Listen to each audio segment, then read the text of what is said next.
The Power Rangers team almost always have 5 members, and then another ranger joins, and they call that person the 6th Ranger. After several years in the franchise, it no longer matters how many Rangers are in the team. When a new Ranger arrives and is different from the rest of the group, they call him the 6th Ranger. The difference of the 6th Ranger from the rest of the group is several things, but not all 6th Rangers have all these requirements. The 6th Ranger sometimes has a different uniform. They also have unique and powerful weapons. They also sometimes have a different morpher than the rest of the group, and they are almost always lone rangers who arrive at the right time to save the situation. The Megazords of these Rangers can fight alone, and sometimes they can combine with the Megazord to form a more powerful machine. I want to start with a Ranger a little controversial because it's a very different case from the other Rangers. I'm talking about Jason as the Golden Ranger in Zeo. This power was used by 2 different people, Jason and Trey. In this case I am going to name Jason since I really liked his participation, and it was what made the Golden Ranger so outstanding. The power of the Golden Ranger is so great that not everyone can have this power as it is for beings from other planets. Even so, Jason was able to carry this power and be a great Golden Ranger. The Golden Ranger's weapon, the Golden Power Staff, is a very powerful weapon that can be used for melee battles, throw energy, be used as a morpher, and can also enlarge the Ranger to fight giant enemies. In addition, this staff is also used to transfer the Golden Ranger's powers to other people. Basically, it is a multi-purpose weapon. This other 6th Ranger is the newest of the franchise, and he is the last Ranger of Dino Fury. Ian is a Ranger who was already part of the first Dino Fury team but was asleep in a capsule and was awakened by a Morphin Master. This is why he arrives at the end to join the rest of the new Dino Fury team. But he arrives with many problems. In the past, the Dino Fury Rangers had problems, and Ian was not happy with Zyto's leadership. This is why when he comes to the new team, he wants to be the leader. Even so, Zyto proved that he is the leader and that he can lead the team to victory. So, why choose this 6th Ranger? This Golden Ranger can learn from his mistakes, mature, and move on quickly. He has unique abilities and can also be the leader of any Ranger team, as he has slowly been able to learn and mature. This Ranger's weapon, the Mosa Blaster, is also his morpher and has a very futuristic design despite being a Ranger from the past. Another 6th Ranger that everyone loves is Trent, the White Ranger from Dino Thunder, who has a very similar story to Tommy Oliver, as he started out as a villain and then became part of the Ranger team. This Ranger has one of the most amazing costumes in the entire history of the franchise and has always been loved by the fans. He was a Ranger who had many difficult situations, but despite all that he was strong and managed to be a great 6th Ranger. This Ranger is a great example of the Dino Thunder team having 4 Rangers and Trent being number 5, but still being recognized as a 6th Ranger. The next 6th Ranger is Eric Myers, who is known as the Quantum Ranger. We can start by saying that he has the best nickname in the entire franchise, Quantum Ranger. He grew up in a poor family where he had to fight for everything and became resentful of those born with a silver spoon in their mouth. Although many do not understand this character, I think he had to fight against everything to earn his place. He is even the only Ranger to have dual recognition, as he is recognized in the franchise as both a 6th Ranger and a Red Ranger. His recognition as a Red Ranger we were able to see in the Forever Red chapter, which was only created for the Rangers who were officially Red. In addition to all this, Eric has one of the most powerful weapons in history, the Quantum Defender.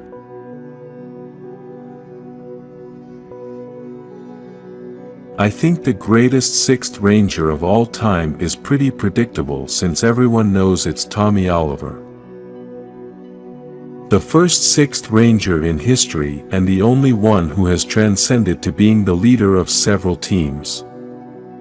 Tommy Oliver started out as the 6th Ranger in Mighty Morphin as the Green Ranger, who started out as a villain and then joined the Ranger team.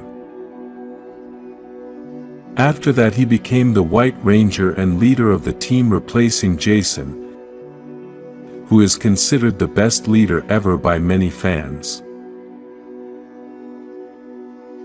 When Tommy started, he was a great threat to the Rangers, even almost destroying them. As an ally of the Power Rangers, we could see that he was an important piece in the team, as he was willing to share his Green Ranger power with other Rangers to help them heal or continue in battle. As a Green Ranger, Tommy had his Dragon Dagger, which he used to fight melee or to summon his Dragon Zord. This sword is very powerful and was a great ally in the team, as he helped defeat many enemies. Then, Tommy stopped being the 6th Ranger and was leader of several teams as a White, Red, and Black Ranger. In all that time he had very powerful weapons and was one of the best leaders of the franchise. We recently talked about Power Rangers helmets, and in that video, I said that the helmet and the costume are two very different things, as we have seen that there are awesome helmets, but the costume is terrible. This is why we should separate these two things, as it also happens the other way around. In this video I am not going to talk about specific suits, since almost always, the suits are the same for the whole team and the only thing that changes are the colors and the helmet. This is why we are going to talk about the seasons with the best costumes. Without mentioning those special Rangers, we will only talk about the basic equipment. This is going to be a video based on my personal taste, and as I always say, everyone has different tastes, so leave in the comments which are your favorite costumes. I'm going to start with the costumes I like the least and finish with the ones I think are the best costumes of the whole franchise. The costumes I didn't mention is because I think they are terrible to mention in this video. We can start with Zeo, which has an Egyptian and pyramid style. This costume is quite simple but has a round design on the neck which looks like an Egyptian necklace like that of a pharaoh. It then has the same design on the chest, but in the shape of a triangle, which gives it a touch of a pyramid. It also has several details in gold details and a belt of the same color. These suits combine very well with the helmet, and despite being so simple, they still stand out anywhere. We can now continue with the samurai, and I'm talking about the first season, since the costumes changed in Super Samurai and I didn't like that design very much. The samurai costume matches the style of the series very well, and the black lines on the chest give you the feeling that you are looking at a real samurai. I really like that the pants are black, as this changes the idea of having a full suit of the same color, and this makes it more interesting. Another important point is that the boots are the same color as the upper body. The gold belt matches very well with his sword, and the best thing is that it is a very simple detail since there is no gold color in the other parts of the suit.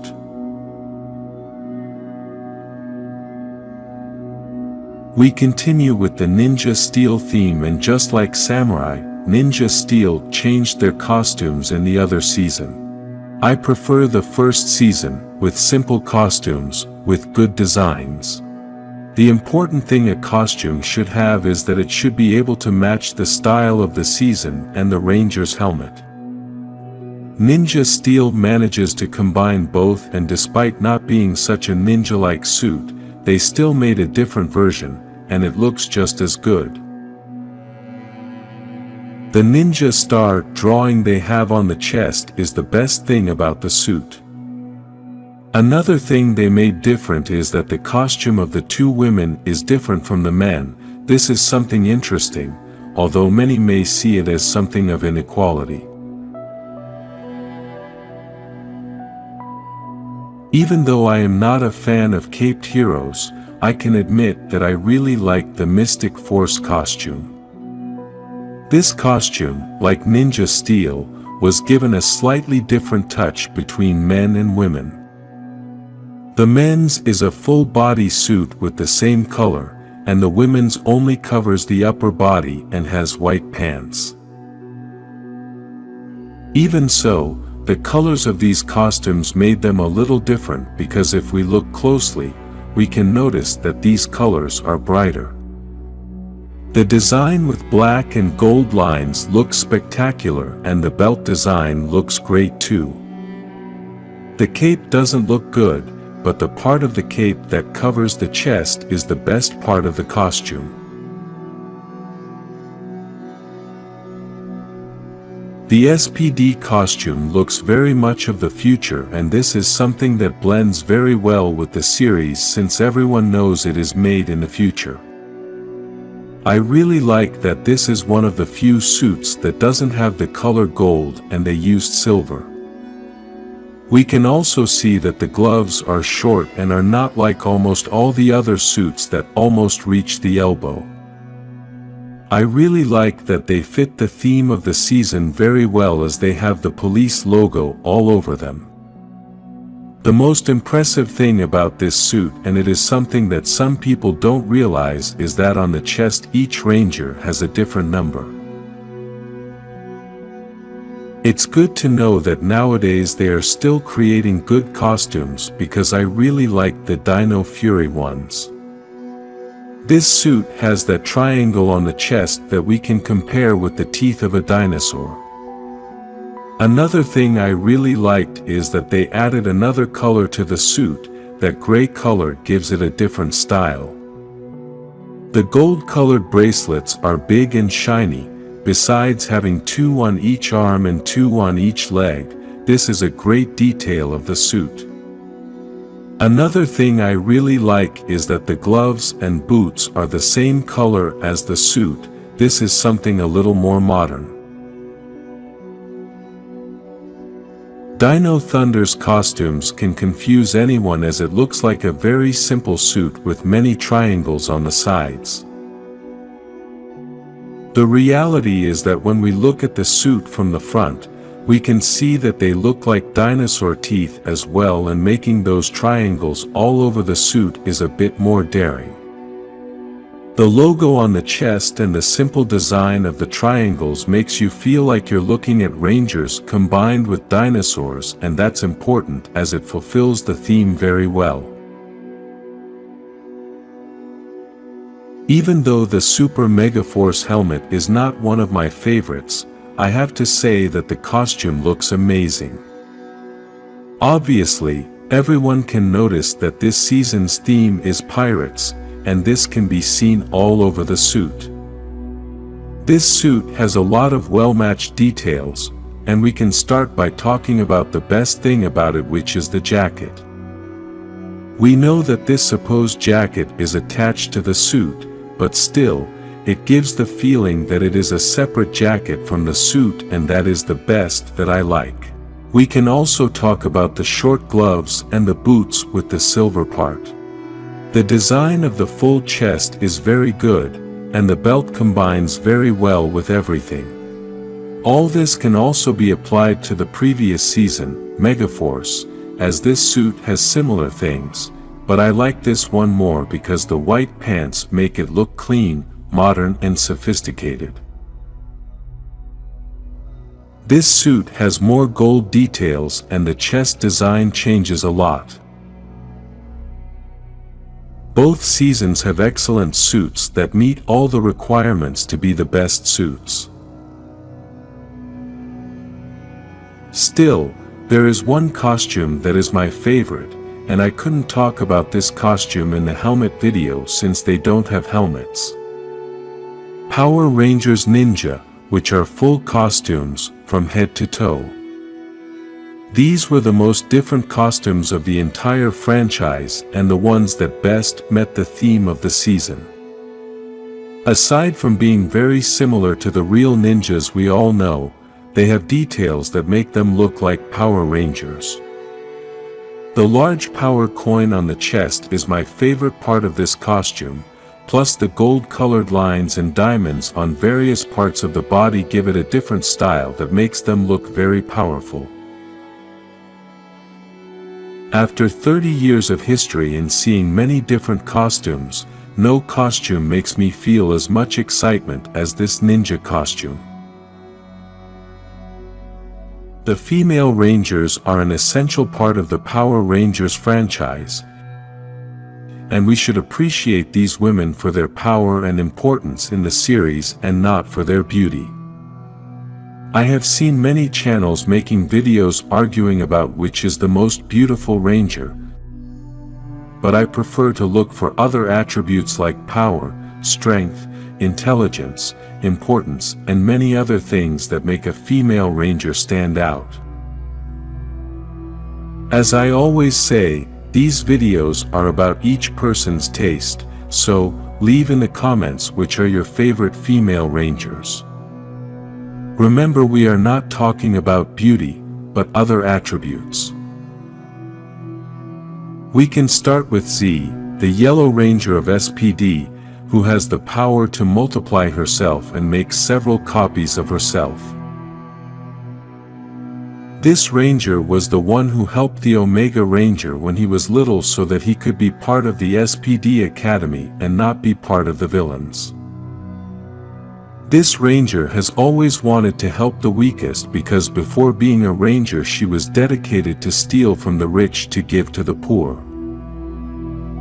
She continued to live this philosophy of life after she was arrested by SPD and Commander Kruger offered her to become a Ranger. She jumped at the opportunity because she knew that from that position, she could help more people. I want to continue with a very strong Ranger, and that is Izzy, the Green Ranger of Dino Fury, who has the strength to fight for her beliefs. When she started being a Ranger, the first thing she did was to take off a part of the suit that made her feel uncomfortable, and then we see that she has a very different style to the stereotype that has been created of a female Ranger. Izzy has also defended her love relationships and her very different way of thinking in any situation. In addition to this, the power and speed that this Ranger has is incredible in battle. We have been able to see that in many battle situations, when Izzy arrives, the Rangers have won the battle as the elements she brings are just too good. Another Ranger we should mention is Gia Moran, the Yellow Ranger of Megaforce, who is a very intelligent and powerful woman. She has a lot of knowledge about all the Rangers and is a person who seeks perfection. She is very good in combat and always wants to win, as she is known as Miss Perfect. This is because she is very strict in everything she does and always wants to do everything in the best way to make everything perfect. This Ranger is part of the Megaforce and Super Megaforce, and as we talked about in the previous video, This is one of the best costumes there is in the entire franchise. Gia is so important in the franchise that she has appeared in different video games and episodes outside the franchise like Street Fighter Showdown, where she also appears with Tommy Oliver. The next ranger is Karun, or better known as Astronema, and although it is something a little controversial, but we must understand that you have to be very strong to go from being a villain to being a ranger. Astronema became the Pink Ranger in Lost Galaxy and is one of the most passionate rangers in the entire franchise, since her dream was always to be a Power Ranger. She takes her role as a ranger very seriously and is very determined to be a hero and help others. We all got to see the power she has when she was Astronema, and with this we can know how much power she has inside her. Many experts and writers of the series have said in several interviews that this ranger is one of the best characters in the whole franchise. The White Ranger of the Alien Rangers, Delphine, is the leader of that team and one of the most prominent female rangers in the franchise. Let's start by saying that she is the first female leader to appear in the TV series, as previously the teams were led by men. As many already know, the alien rangers live underwater, and when they came to land, they must stay hydrated, but the strength and endurance that this ranger has is so great that she can resist out of the water longer than all the other rangers in her team. This ranger's leadership is so great that, despite being the only woman in her team, she still became the leader. One choice that is going to create a bit of controversy is Lauren Shiba, as she appears in very few episodes, basically only 5 episodes, but this is the main reason for choosing her as one of the best rangers ever. If you are a person who can create a big impact in a very short time, then imagine what you could do if you appeared much longer. Lauren took command of the Super Samurai team and became the first woman to replace a man as a team leader.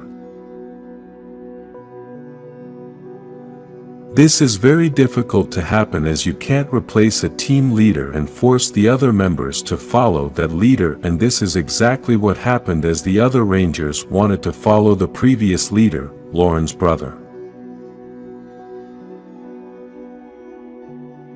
What they didn't know is that previously the real leader of the Shiba clan was Lauren, and she was the best fighter, as she had perfected the ceiling symbol.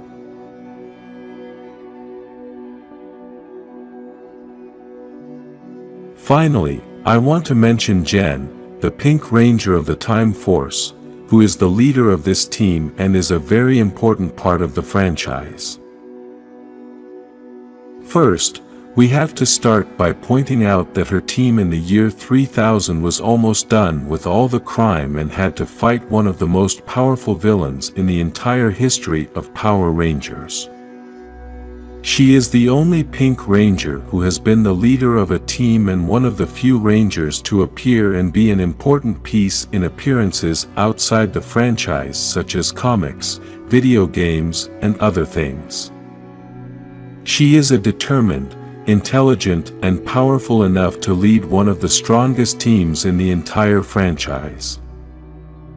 All of these female Rangers are very valuable in the franchise, and we should admire them for their qualities and not for their physical appearance.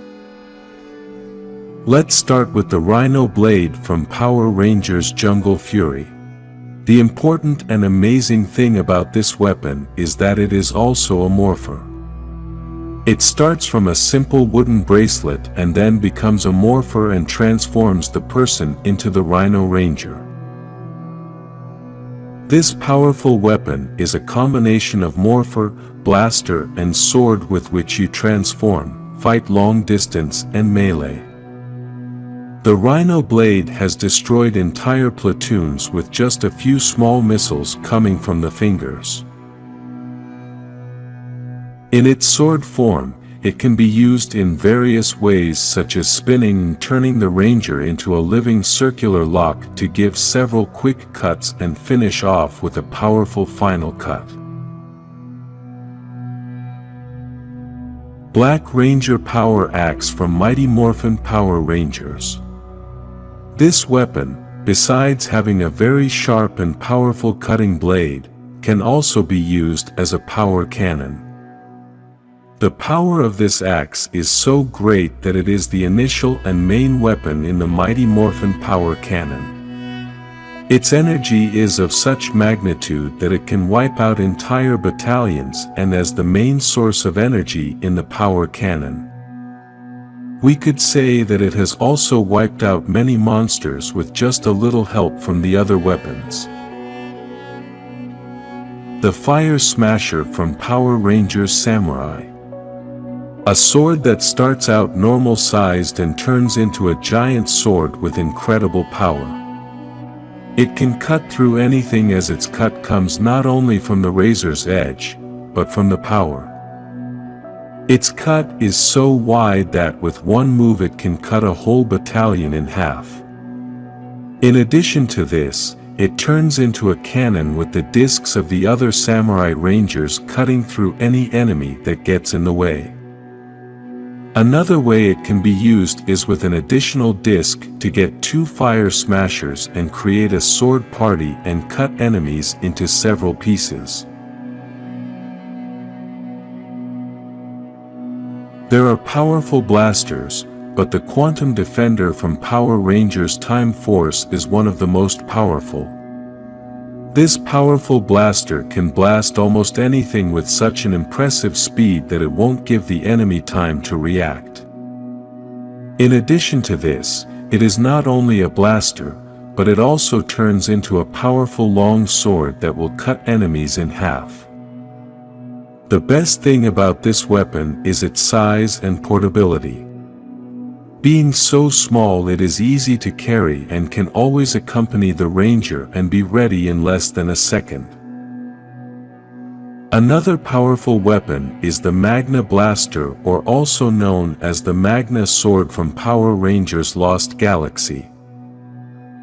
This sword is not just any sword. Starting with its great power and impressive cuts, this great sword transforms into a machine gun-style blaster that with a single reload shoots several times with just one pull of the trigger to annihilate one or more enemies at the same time. When taken out of its scabbard or case, it is a powerful sword, but while in its scabbard or case, the handle is bent to transform it into a very powerful blaster. If we talk about different powers, we must talk about the Snow Staff in Power Rangers Mystic Force. This long stick formed by a snowflake on the tip had the power to freeze the opponents. After they were frozen, you could do whatever you wanted with them. Although it may not seem extremely powerful, it really is, because being able to neutralize your enemy and then do whatever you want is the best advantage anyone can have over their opponent. We are used to a weapon being just a sword or a blaster, but we also have Rick from Power Rangers SPD. This robotic canine becomes a blaster that destroys everything in its path, in addition to many other utilities that he had in his first update. When the second update was made, he could connect with the Red Ranger's armor, proving that the dog is still man's best friend. If we talk about powerful swords, we must talk about the Dragon Dagger in Mighty Morphin Power Rangers. This is the dagger that the Green Ranger used and then passed to the Red Ranger. It has several functions and such great power that it provides additional protection to the Green Ranger's shield, even protecting him from powerful weapon beams like the Red Ranger's sword. In addition to that, it can also launch energy rays working as a melee attack because of its size, but its main function is that the one who has this dagger can control the Dragon Zord, since this dagger becomes a flute that when touched communicates with the dragon, allowing it to destroy large enemies from any position. The next weapon is the Gold Zeo Staff, the power staff of the Golden Ranger in Power Rangers Zeo. Its power is so overwhelming that humans cannot use it, and only Jason the Red Ranger could use it for a while, because when you get this weapon you also get the transformation and powers of the Golden Ranger. This weapon is created only for beings from the planet Triforia and can collect energy and then throw it with great power to kill their enemies. The staff also can summon the Great Golden Pyramid, and as we talked about at the beginning, it can pass the powers of the Golden Ranger to anyone who can withstand these powers. So, let's talk about the most powerful weapon of all, Saba from Mighty Morphin Power Rangers. Saba used by the White Ranger was a sword that had the head of a white tiger. The most impressive thing about this sword is that it had a life of its own, and that's why at first Tommy and Saba had some problems, but then they formed a great team. Saba not only functioned as a melee sword, but also launched laser beams from his eyes and could do it on his own to protect the Rangers. In addition, it controlled the White Tiger Zord, which was the Zord of the White Ranger. The most amazing thing is that he was not only a common weapon for any battle, he was also a mentor who gave Tommy advice and can arrive at any time to save the situation. The Power Rangers is a franchise that has 30 years of history and has many curiosities and secrets that some are already well known, but others are only known by the most fanatical fans of the franchise. Write in the comments how many of these curiosities you already knew. Let's start with the most famous of all, the origin of the Power Rangers. Many people who are not very close to the series think that Power Rangers is an original story from the United States, but the reality is that this franchise is an adaptation of another series that comes from Japan called Super Sentai. Another thing is that the series was not adapted from the beginning of Super Sentai, but in the season number 16 was when they began the adaptation for the United States. Despite being an adaptation, it really has many changes, since in America only the action scenes are used when the Rangers have their suits on, but the whole story has to change in order to create a story that is more adequate for the American culture. One of the interiorities that is only talked about among fans is about the actors and what one of them suffered inside the film set. The actor David Yost, who played the Blue Ranger Billy, suffered harassment because he is gay. This series began in 1993, and in those years the harassment towards homosexual people was big, since there was a lot of ignorance about the subject. Because of this actor was out of the franchise for many years, but now he is back for the 30th anniversary. Due to the budget and the problems of having to adapt a Japanese series, many of the scenes we see in the Mighty Morphin series are constantly repeated. The best-known example is the Zordon scenes, since the actor only recorded several takes, and these were the only ones he had to do, since the production team only repeated the take when they needed it. Another example of this are some scenes of Alpha 5 where we can see that in the first episode, he had different shoulders than those that would later become the official shoulders of the suit. In some shots you can see him with the old shoulders because they are scenes that they could continue to reuse. Today, it is normal to see characters that cross over to other series or movies, but in 1998 in Power Rangers in Space, the Rangers teamed up with the Ninja Turtles. This is something that was so well liked that there are even several comics with these crossovers, as well as a line of Ranger Turtles toys. The original Mighty Morphin Power Rangers theme song called Go Go Power Rangers is the most famous theme song of the franchise and has become an iconic song in popular culture. This song was used for the first seasons and was also used in the Alien Rangers season with some slight changes. The curiosity I bring you today is that your phone keypad can produce the tunes of this song when you press 332,393 to the beat of the song.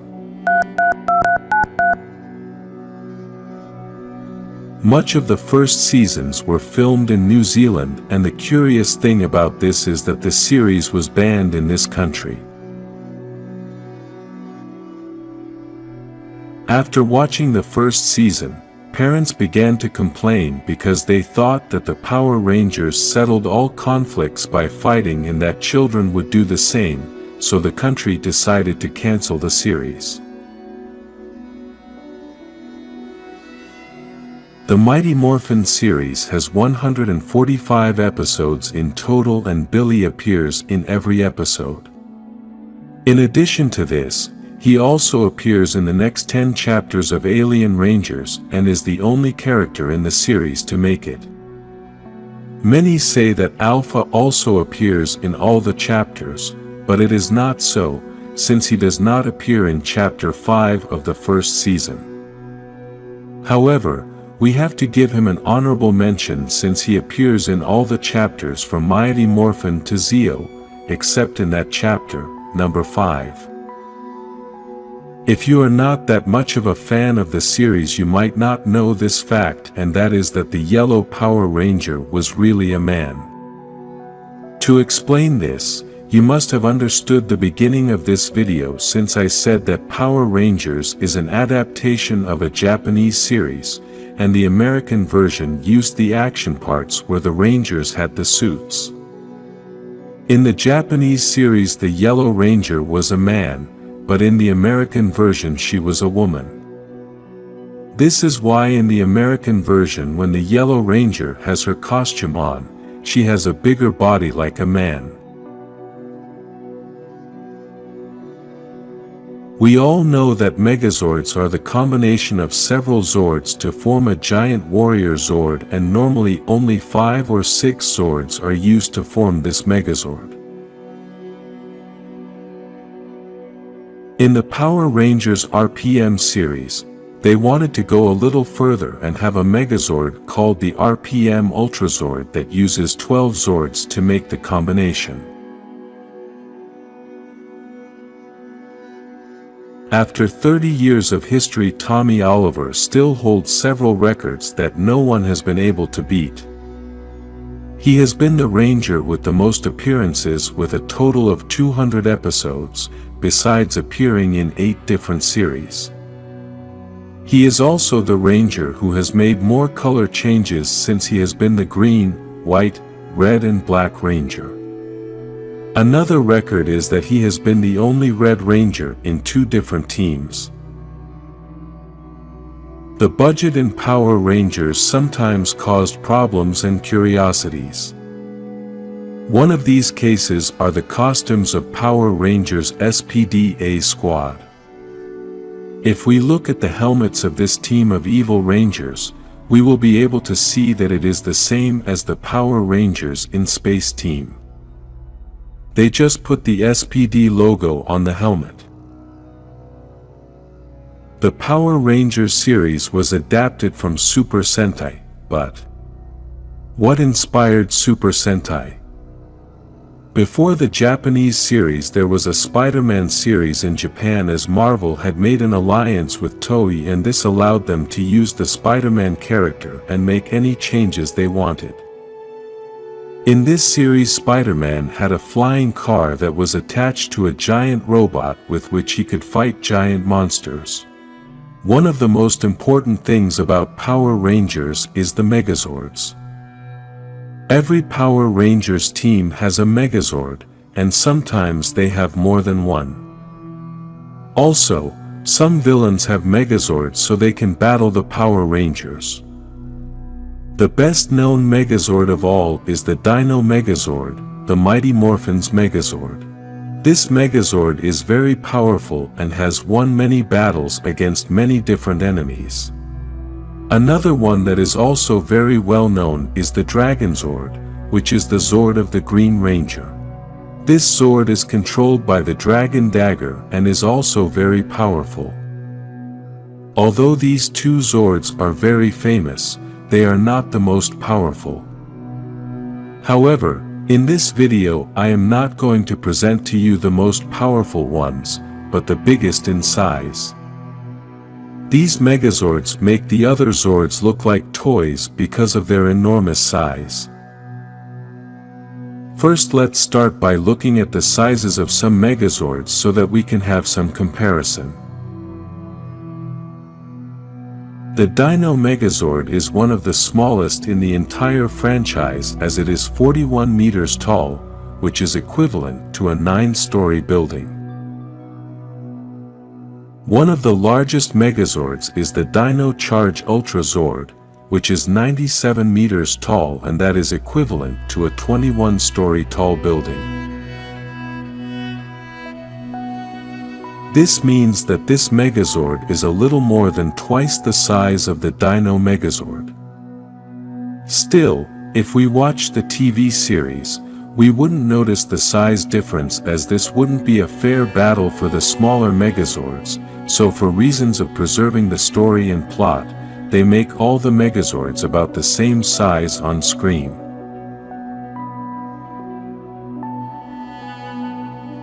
Sometimes we may see that the Dino Megazord is even bigger than multi-story buildings, because in reality the comparison we make of the size of the Megazord and the buildings doesn't matter to the audience.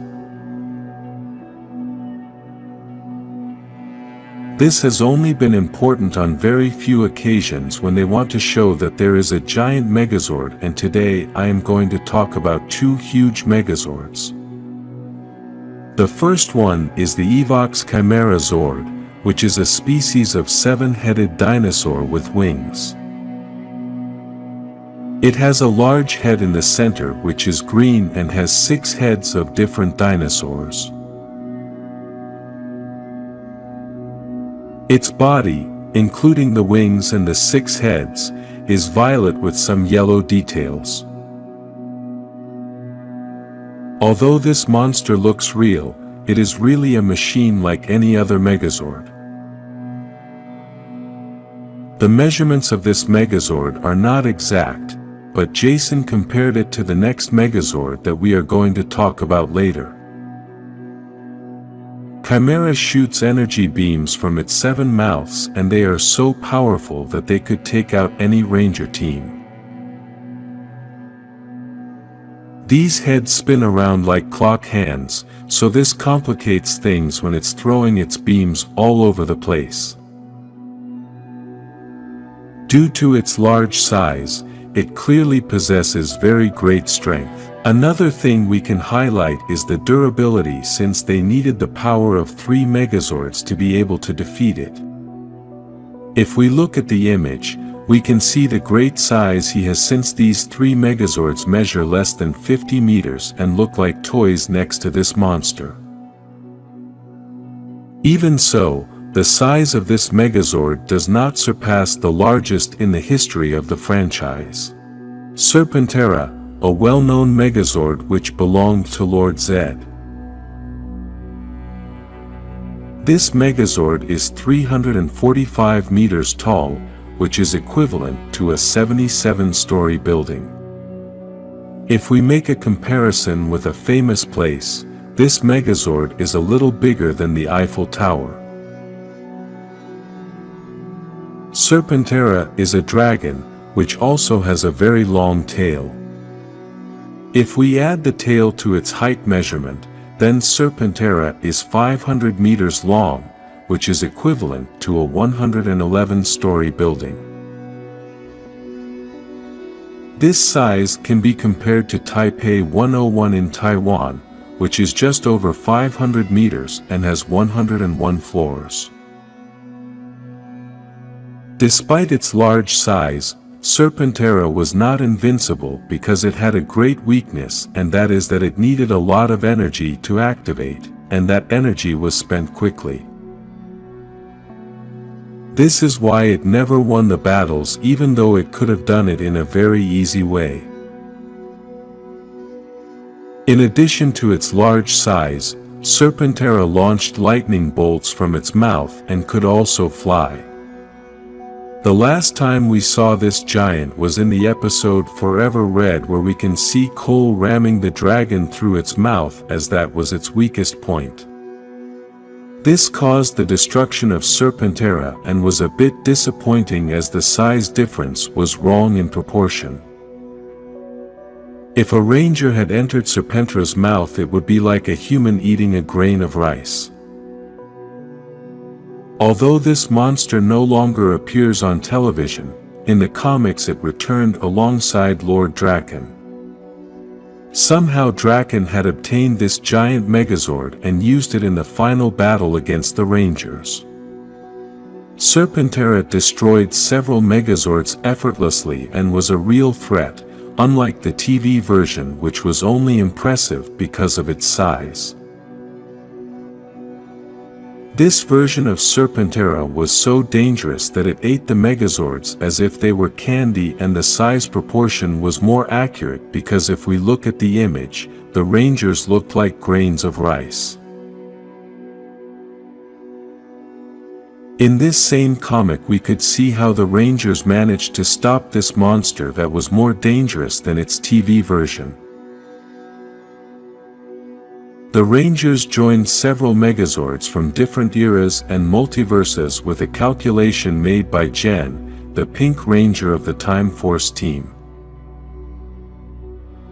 Then, they made it grow, and only this giant Super Megazord, which didn't even have a name, could take on Serpentera. This new Megazord stuck his sword through his back, piercing and destroying him. It is not known what the measurements of this new Megazord were, but apparently it is the same size as Serpentera when it is standing still, that is, 345 meters tall. Each Ranger achieves a different connection with the Morphin grid, and each Morpher is different, since some are just to achieve a transformation and others are used as weapons. In addition to this, each Power Rangers saga has its own style to make morph, and today I'm going to mention some of the best ones. Let's start with the most obvious of all, the Mighty Morphin Power Rangers. We start with this morph since every good Power Rangers fan knows that this morph should be on any list, but let's face it, we only like this morph for nostalgia. If you started watching Power Rangers since Mighty Morphin, you're sure to get goosebumps just listening to the music. It's a feeling of excitement that energizes your body and makes you want to jump up and down and do the morph yourself as well. But if we are honest, this morphosis is one of the simplest. They just grabbed their morpher, put it to the front and mentioned their animal, while with some pretty simple effects they transformed into the glorious Power Rangers. At the end, they would appear spinning to finish with a pose.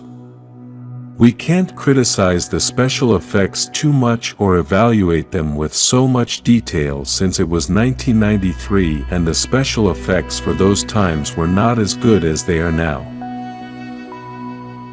Only a few movies managed to stand out with great digital effects, and they needed a huge budget, which the Power Rangers series did not have. Even so, The theme song used by the mighty Morphin can be considered the best or one of the best, but we'll talk about that in another video. Now let's switch to Power Rangers Jungle Fury, one of the fiercest morphs in the entire franchise. The Ranger puts on his morpher goggles and makes wild ninja-style moves. Along with his moves you can see an energy being created and his background changes to a jungle. Then we see his wild animal come out and then the transformation is complete with more wild moves and effects. This is a morph that fits very well with the theme of that season. We'll continue with Power Rangers SPD. This is a morph that for some reason many like, and it is one of those that instills greater authority. His morpher opens and creates a hologram image of the suit while the background is like a tunnel that moves very fast.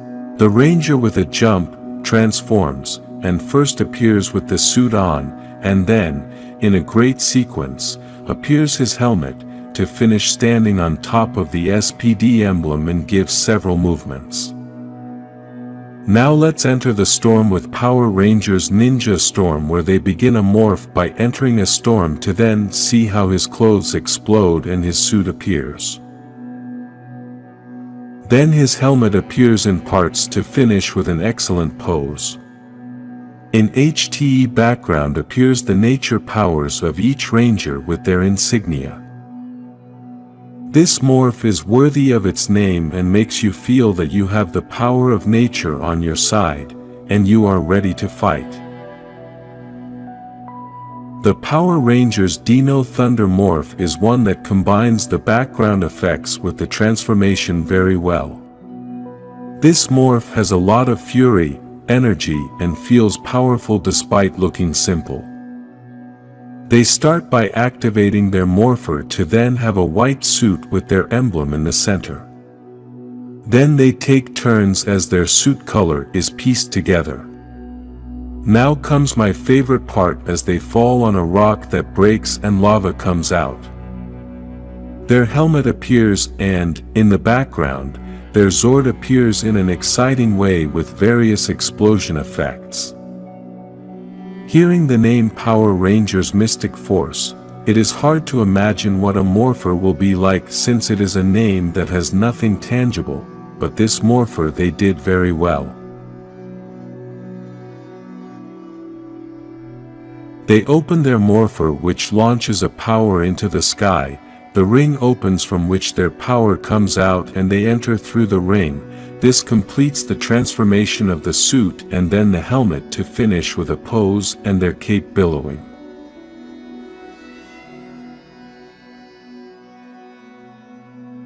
Now, we need concentration as we will become Power Rangers Samurai who use their morpher to write their symbols in front of them and then appear in a background with many symbols floating around. Those same symbols create like a small tornado around them, transforming them with their costume. Then comes the best part, their sword comes flying in, they catch it and put it away to put their disc on it and then take it out to pose. Now let's stop playing games and let's see Power Rangers Beast Morphers. In this amazing morph they turn on their morpher and then enter the key and start the transformation. Then, my favorite part, comes a big tornado that tucks them in and out of the tornado, and from the tornado an animal comes out in a very fierce way. At the end comes out their helmet and from their morpher comes out the helmet visor to finish the morph in style. In this list we must include Power Rangers Wild Force. This morpher, besides having a great theme song, also has a good sequence. It starts with its morpher turning into each Ranger's animal and then into a warrior. The morpher explodes and out comes the transformed Ranger to then give to the final part, which is the best as the helmet comes in a somewhat wild way with good effects to complete the morph. Ironically, we are going to end this list with the last Morphosis, the last of this list and the last of the franchise so far, and that is Power Rangers Dino Fury. This morph has become one of my favorites as it recreates a connection to the Morphin grid. This morph begins by turning his morpher around to activate it, and then the action begins. The background changes and the Ranger hits the ground, which is destroyed and raises a grid of energy that begins to envelop the Ranger. This grid coalesces and forms each Ranger's dinosaur.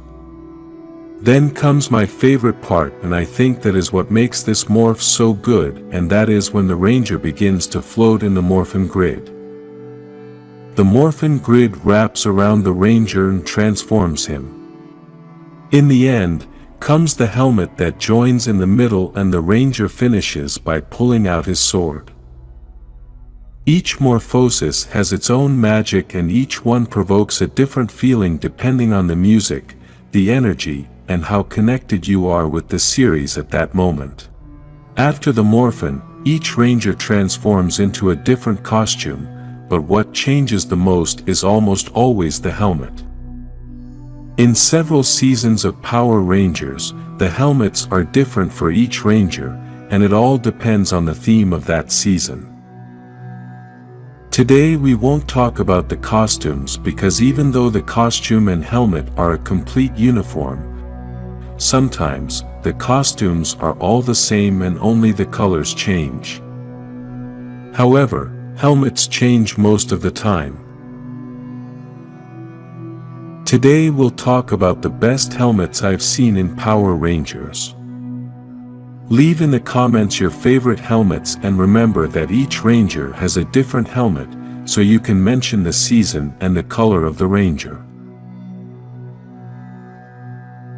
I'm going to start with my favorite helmet, and it's on my favorite Ranger.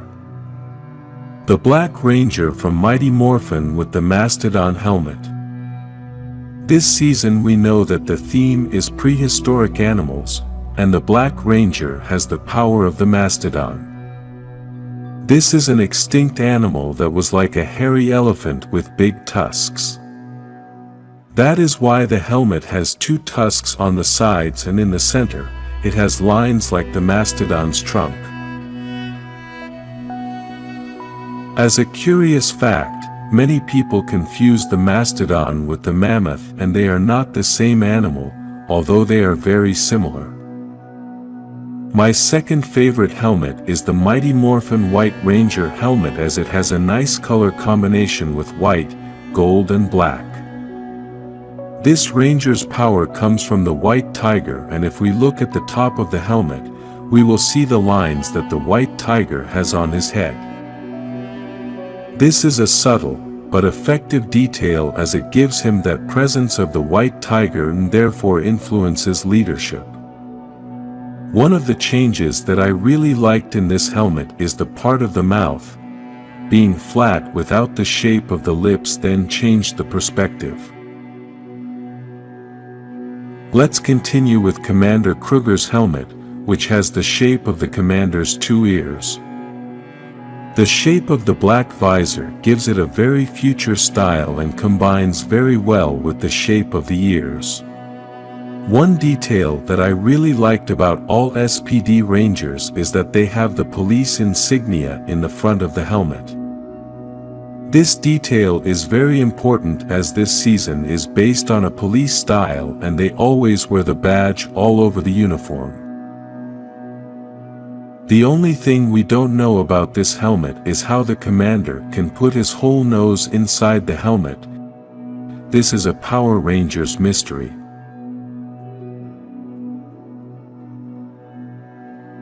Another amazing helmet is the Dino Thunder White Ranger helmet, which has a fierce style. The theme of this season was dinosaurs, and that is why the style should be with many cuts and lines to look like dinosaur markings. Even though this helmet is quite simple, it has something that makes it spectacular, and that is that the visor of the helmet is red and has an incredible shape. Another thing is that it has a wing on the top that is very similar to those of your dinosaur. From this same season we must also mention the Black Ranger, and basically for the same reasons. In this case the helmet is black with golden details. In the Jungle Fury season there are two Rangers that have very striking helmets that carry the name of the series very well. The Purple Ranger and the Red Ranger, both of which have a very wild design and make you feel like you are inside the jungle. The red one is a simpler helmet with only two colors, yet the lines and design look great. Also, the red and black colors are colors that make you feel empowered and something very wild like the theme of the season. The purple one has a design on the sides that makes the helmet very different from the others, plus it has a combination of three colors. Explaining these designs is a bit complicated, but just looking at them is enough to know that they are very good. Finally, the season that had the best helmets was Power Rangers Wild Force. This season has 6 Rangers and 4 of those Rangers have spectacular helmets. We can start with the Black Ranger's helmet that has a very similar design to his animal. The Black Ranger's power comes from the bison, a very large and powerful animal with small horns. The bison is dark in color and so it suits the Black Ranger. Plus the helmet also has the small horns of the bison. Those little horns give it a very different detail than all the other helmets in the franchise. Next is the Red Ranger helmet, which has the power of the lion. What I like most about this helmet is that when we see it face to face, we can see the lion's gaze, and that causes intimidation to the enemy. We can see the yellow eyes, nose and fangs of the lion in the visor of the helmet. The colors of this helmet are very simple, but its design is so good that it doesn't need to have many colors to look amazing. After that we have the Silver Ranger helmet, which has the power of the wolf. Just like the Red Ranger design, this helmet we can also see the look of the animal, but here we have a mix of colors that makes the helmet look modern and wild at the same time. The ears, the fangs on the helmet visor and the red eyes also causes intimidation to the enemy. Finally, the White Tiger is repeated, and the White Ranger of this season has one of the best helmets in the history of the franchise, and the impressive thing is that even though it has an animal that was already used in the series previously, even so, its design was spectacular. In this helmet they use again the lines of the tiger's head, but the pink color gives it a special and feminine touch. The big yellow eyes stand out very well in the design, and the silver jaw gives it a very wild touch as well. When the Power Rangers series started, all the Rangers were human, but over the years this has changed. Now, there are many different Power Rangers, and some are even further away from our human normality. Let's not talk about the villains or the mentors, since we know that almost all of them are beings from other worlds. In this video, I only want to mention the Power Rangers that appear in the TV series, since in the comics it is something very different because they can draw anything. We can start by saying that normally humans give orders to dogs, but in Power Rangers SPD there is a dog that gives orders to humans. Commander Kruger, which is a human-shaped dog that comes from planet Sirius. All the inhabitants of this planet are like Kruger, with a skin full of scales like snakes and some differences. Males have longer ears and their skin color can vary between blue, purple or red regardless of gender. Some of these inhabitants may have dreadlocked hair like the commander's wife had. Although Kruger speaks like a human, when angry he can make noises like a dog. The inhabitants of planet Sirius were the founders of SPD. Unfortunately, their planet was destroyed by Emperor Grum. Kruger and his wife are the only known survivors so far in the TV series. Although Kruger is the mentor of SPD, he also becomes a Power Ranger, and that's why I mentioned him in this video. In this same season of SPD we can see that all the Rangers are very different, and we can mention the whole team, including Cat Manx, who comes from a race with feline characteristics like the cats of the earth. The weirdest thing is that we can see that a dog and a cat have fought together as Power Rangers. Still, for me the weirdest one is still the Omega Ranger, since he doesn't even have a real body. The Omega Ranger comes from the future, and due to time travel, his body became a floating sphere of light. When the Omega Ranger morphs, so he has a body, but he must stay with the transformation. Like the entire SPD team, B Squadron, the Omega Ranger named Sam also has powers. These powers come from experiments Cat Manx was doing on the parents of all these Rangers. Continuing with the list, we can mention two brothers who are very different from the other Power Rangers. Andrus and Astronema, who come from planet KO-35, and both were Rangers in Power Rangers in Space. The weird thing about all this is Astronema's story, as she was a villain, but also became a Power Ranger. When she was little, a villain named Darkonda took her somewhere else, and Ecliptor raised her. Because of this, she only learned bad things and became one of the worst villains in the franchise. Astronema was Dark Spectre's lieutenant.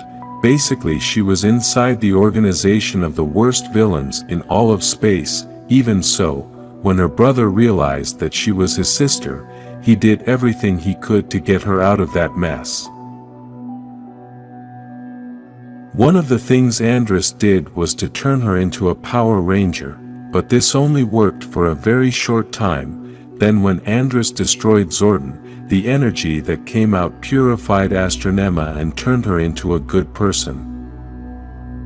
Sometime later she was able to become the Pink Ranger in Power Rangers Lost Galaxy, and with this she fulfilled her dream of being a Power Ranger. It's amazing to see how such a cruel villain could become a Ranger. Imagine Divatox becoming a Ranger after all this time.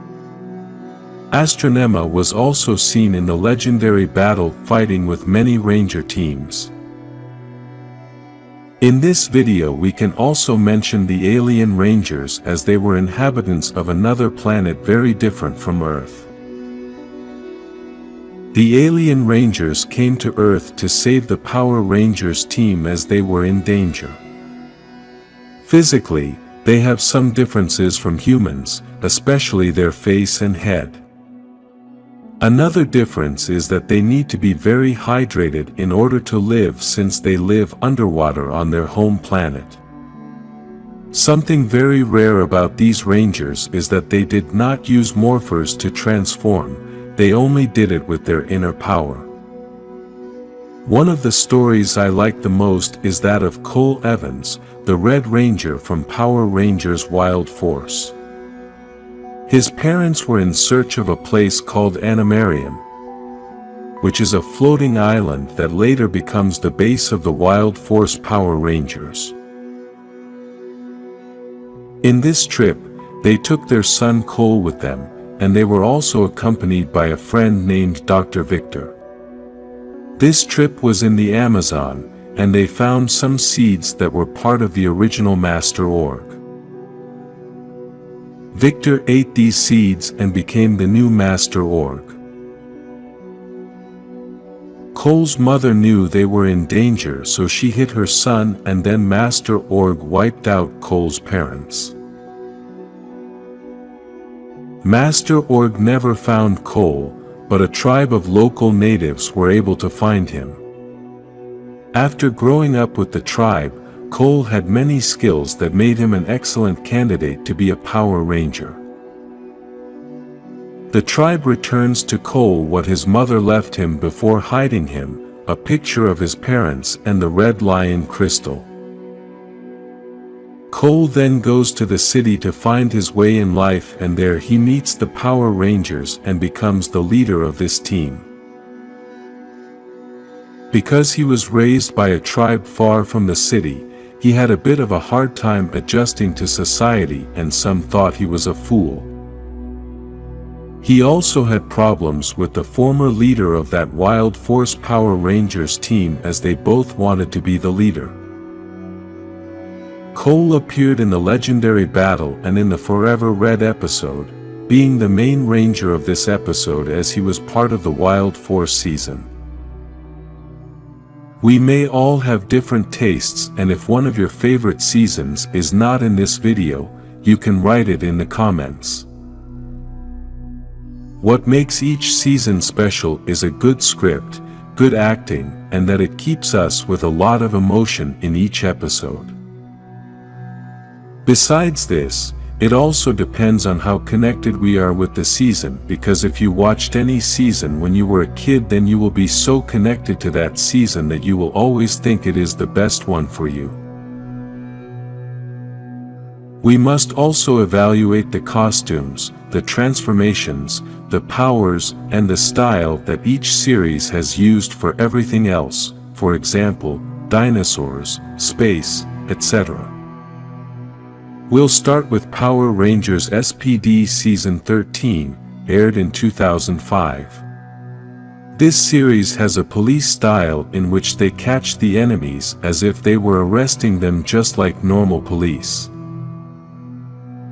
They also use phrases, logos, and Zords, very police style.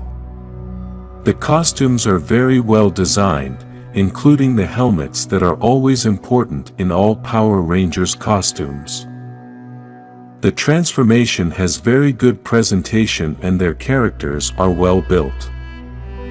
The script of this series started out very serious, plus they included the first Omega Ranger of the franchise. One of the things I like most about this season is Commander Kruger, who is a high-level mentor, and best thing of all is that he is also a Power Ranger. The next season is Power Rangers Zeo, season number 4, aired in 1996. What I like most about this season is that it is still somewhat connected to Mighty Morphin, as it has several characters that made the jump to Zeo. The Zeo crystals were so powerful that they have been commented on throughout the history of the comics. Obviously, as we expected, the acting was still of the same quality, as they are almost all the same actors as the past seasons. The villains this season started off on the right foot, as the Machine Empire got Rita and Zed off the ground, which makes us feel that they are more powerful and darker. One of the best things Power Rangers Zeo had was the Gold Ranger and the arrival of Jason to the series. The Gold Ranger's powers have been so iconic that after many years fans still love this character and his transformation. Another favorite season is Power Rangers in Space from 1998. This is season number 6, and it was the last of the Zordon era, giving a culmination to one of the best sagas in history. We all know that Zordon will always be one of the most iconic characters in the entire franchise, and this season was his last appearance due to his passing. This alone makes the season memorable. but this is not the only thing that makes this season one of the best. The villains of this saga make the story much more entertaining, and besides that, we have one of the best villains in all of history, Astronema, who later ends up being part of the Power Rangers and sister of the Red Ranger. All this makes the plot iconic, and its characters will be remembered forever. Finally, we must mention its Red Ranger, which has been one of the best Red Rangers of the whole franchise. In 2001, it was presented what would be one of the best seasons of Power Rangers that would mark the history of the franchise. Power Rangers Time Force, being season number 9, which had a very good idea from the beginning with time travel. In this season we are introduced to one of the best villains in history, Rancic, which is considered the best villain by many fans and one of the few villains who actually was never defeated. Time Force was able to make history because even though Wes is the central protagonist, it is the only series that has a female Pink Ranger as the leader. Another thing I like is that there are 2 Red Rangers. One is Wes, who is the main Red Ranger and is considered one of the best Rangers in the franchise. The other is Eric, the Quantum Ranger, who is the 6th Ranger this season and one of my favorite Red Rangers. Although the costume design is very simple, the helmets have been iconic since the visor is the same color as the costume and not black like the helmets in all the other seasons. I know there are many who are not going to think the same, but for me the best season is still going to be the first one, Mighty Morphin Power Rangers. This is not only due to nostalgia, but it is the series that started it all and marked history forever. It premiered in 1993, and after 30 years of history, fans are still asking for the characters to reappear in the current series, and as many already know, this will happen in the new season in 2023. Mighty Morphin has many advantages in its favor, for example, being the first, then, it wasn't going to seem like a repeat of some other Power Rangers series. We can also say that it had the best Red Ranger of all time and the Ranger who has appeared the most in the entire franchise, Tommy Oliver. Both Rangers have been key to the franchise and are 2 icons after 30 years of history. To this we add that his mentor, Zordon, was a revolutionary character for that time, since the appearance of his face inside a glass tube was something innovative at the time. In addition, Zordon marked an era being the best mentor of the entire franchise and remembered by all Power Rangers fans. Although Lord Zed appears later, he is still connected to this season, and we all know that he is one of the most recognizable villains of the entire franchise. Each person has their favorites that marked their life, since it all depends on when you started watching Power Rangers. Normally the first season we see is the one that makes the biggest impact on us, and that is why Mighty Morphin will continue to be the favorite of many, regardless of the script, the mistakes, or many other things that could have been improved. But we must give them credit that it was the first series in America, and they started in a way that marked every step they took. Red Rangers have almost always been the leaders of the various Power Rangers teams. Many have natural leadership and superior skills, as taking control of a team takes a lot more than just calling in the Megazord. This list is based on my opinion, as each of us feels a different approach to each Ranger. Leave your favorite Red Rangers in the comments. Over the years multiple Red Rangers have appeared, and while all have proven their bravery, they can't all be on this list. We must start with Tommy Oliver, who, although he has not been the best Red Ranger, is still a legendary Ranger. Tommy has twice held the position of leader as a Red Ranger. First it was in Power Rangers Zeo where he had his first opportunity as a Red Ranger, proving that he could lead the team with a great power such as the Zeo Crystal. Then he had another chance as the Red Ranger in Power Rangers Turbo. This time he was not in the whole season and had to give up his power, but in the short time he was there he proved that he was still an excellent Red Power Ranger. The reason why Tommy is not in first place on this list is that both moments of being the Red Ranger were not his best moments. Tommy is best remembered in history for being the Green and White Ranger. He is even more remembered for being the Black Power Ranger in Dino Thunder. We continue with Carter Grayson from Power Rangers Lightspeed Rescue. While Lightspeed Rescue is not one of my favorite series, I have to say that Carter deserves to be on this list.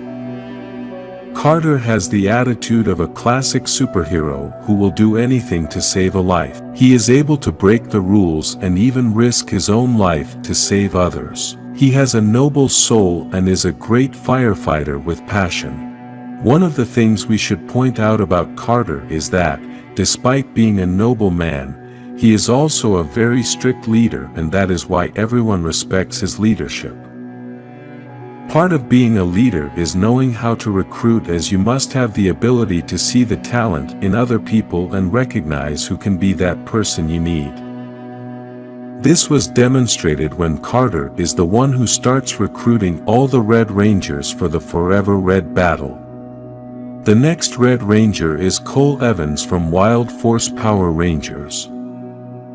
Although Cole initially had a hard time adapting to the modern world because he was raised in the wilderness by a tribe, he still had the ability to adapt and learn what he needed to be a great leader. Because he was raised in the middle of nature, he developed a natural ability. He had great agility and very good reflexes. Despite having lived such a hard life without his parents, that didn't stop him from excelling and becoming a Red Ranger by nature. We must remember that Cole was the one who destroyed Serpentera, Lord Zeed's giant Zord, in the Forever Red episode. Next on this list is Eric Myers, the Quantum Ranger. Although some may not consider him a Red Ranger just because he is not the leader of a team, he really is, and this is demonstrated by his appearance in the Battle of Forever Red. Eric is the only sixth Ranger to be a Red Ranger and to be part of a team that already had a Red Ranger. Even though he had a bit of a cold personality, he would show up at the most needed moments and help save the day. Moreover, he is one of the Rangers who carries one of the most powerful weapons in the entire history of the franchise. Eric strongly desired to be accepted as a Ranger, and this caused him to prove his bravery on more than one occasion. One of the few women to be a Red Ranger was Lauren Shiba from Power Rangers Super Samurai. Being the first female Red Ranger carries a huge responsibility, as it represents so much more than just being a Red Ranger. For years men have been the Red Rangers and team leaders, and very rarely has a woman led a team and been a Red Ranger at the same time. On top of this, Lauren carried the burden of her brother being the previous leader, and the loyalty of the team was divided, which added another level of difficulty to the matter. Lauren had to earn everyone's respect and prove that she could be a great leader and one of the best Red Rangers ever. The power she has is incredible and her leadership is unquestionable. In the penultimate position, I must mention Andrus from Power Rangers in Space. Andrus managed to escape from villains like Divatox, Lord Zed, and Rita Repulsa. Besides this, he had to fight against very powerful villains like the Psycho Rangers, Dark Spectre, and Astronema. Andrus had the hardest mission of all history, and that was to sacrifice Zordon to save an entire galaxy. This mission, although it may seem easy, is actually the hardest of all. Imagine that you must take the life of your mentor by his own orders. It is a very difficult internal battle to decipher, and Andrus only had several seconds to make this decision and live with the consequences for the rest of his life. It is known that for all Power Rangers, Zordon was like a father, and therefore this mission becomes almost impossible. This makes him one of the best leaders in history, as he made one of the most difficult decisions to save everyone else, even if it meant taking the life of a very important being. Those decisions are only made by true leaders. There are many who will agree that the first on the list should always be Jason, the first Red Ranger and the leader of leaders.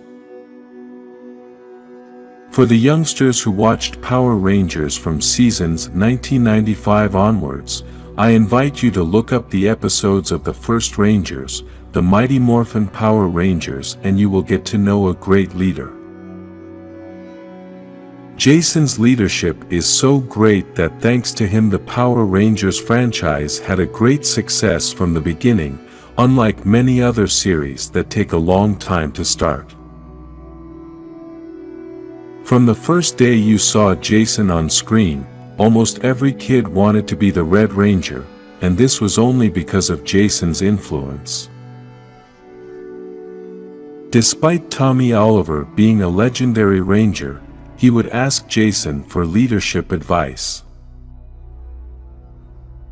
Jason's mark has been so impressive that despite only being in 2 seasons of Power Rangers 29 years ago, he is still the most influential Power Ranger of them all. Despite Power Rangers being a series aimed at all ages, the reality is that they have created very good villains, and, on many occasions, they are even scary. In addition, in the comics, which are aimed at a more adult audience, we can also see excellent villains. After 30 years of history, we can make many lists of the most powerful villains. Here is my list, don't forget to leave yours in the comments. In this list, I am not going to add Ivan Ooze because he is not canon, and we have a complete video about this powerful villain. Let's start by talking about Emperor Grum from Power Rangers SPD, who is one of the ugliest and creepiest villains to ever appear in the series. With a skeletal body and glowing red eyes, he looks like death, and this makes him look more menacing. He has conquered and massacred several worlds, and he has also tried it with the Earth. His ship alone can destroy an entire planet, and although this villain worked for Onmi, a great malevolent brain that was behind all the plans, and that Grum was only attacking the Earth to get the resources to create him a body, even so, the one who did all the dirty work was Grum. This powerful villain tormented the Kruger for a long time, lying to him about the death of his wife, and Grum had her kidnapped and alive. Another powerful villain is Lothar from Power Rangers Ninja Storm. This villain was a psychotic ninja master who led his own army. He aimed to destroy all the ninja academies so he could be the one and only ultimate dark ninja master. He was so insane that he kidnapped students from the ninja academy run by his brother and turned his brother into a guinea pig. Although the series shows a fun, goofy, fourth wall breaking Lothar, this villain was really a psychopath who was capable of anything, including killing the parents of the Thunder Rangers. His greatest attribute is his personality, which can confuse you as he pretends to be a good and gentle person when he is a villain with no feelings or remorse.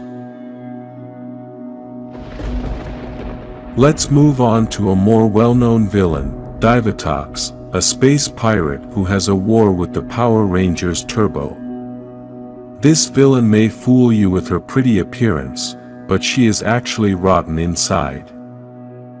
Although she may not look like such a powerful villain, she is the only villain who was able to defeat the Power Rangers in the TV series. This villain is in search of fame and wealth, which is why she roams the universe in a galactic submarine plundering worlds to quench her thirst for greatness. This pirate participated in the kidnapping of Zordon and was in charge of hiding him in different worlds while his powers were taken away. One of the most famous and powerful villains is Lord Zedd. He is the villain who controlled Rita for many years, although he later married her. He even forced Golder to kill his own brother to prove his loyalty. This villain is so powerful that he managed to destroy the Power Rangers' Zords, in addition to kidnapping several of them and nearly destroying them.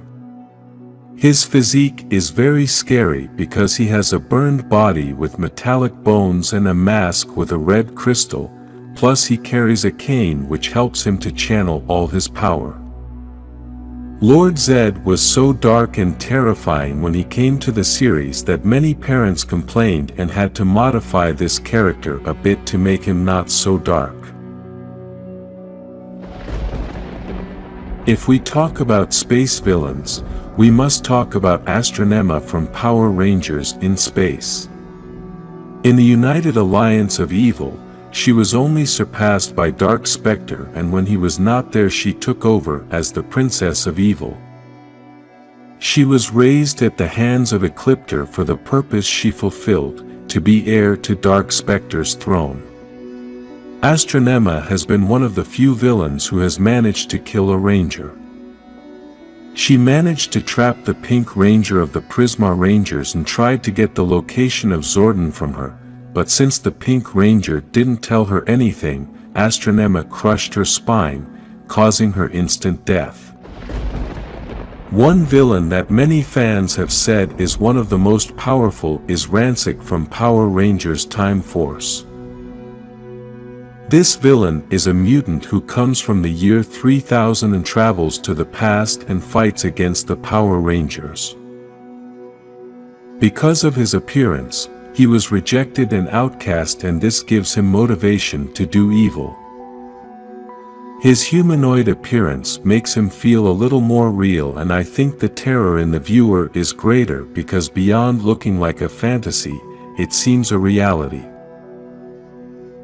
This villain has been one of the few that the Rangers of his time could not defeat him. They even managed to catch him only because he surrendered and gave himself up.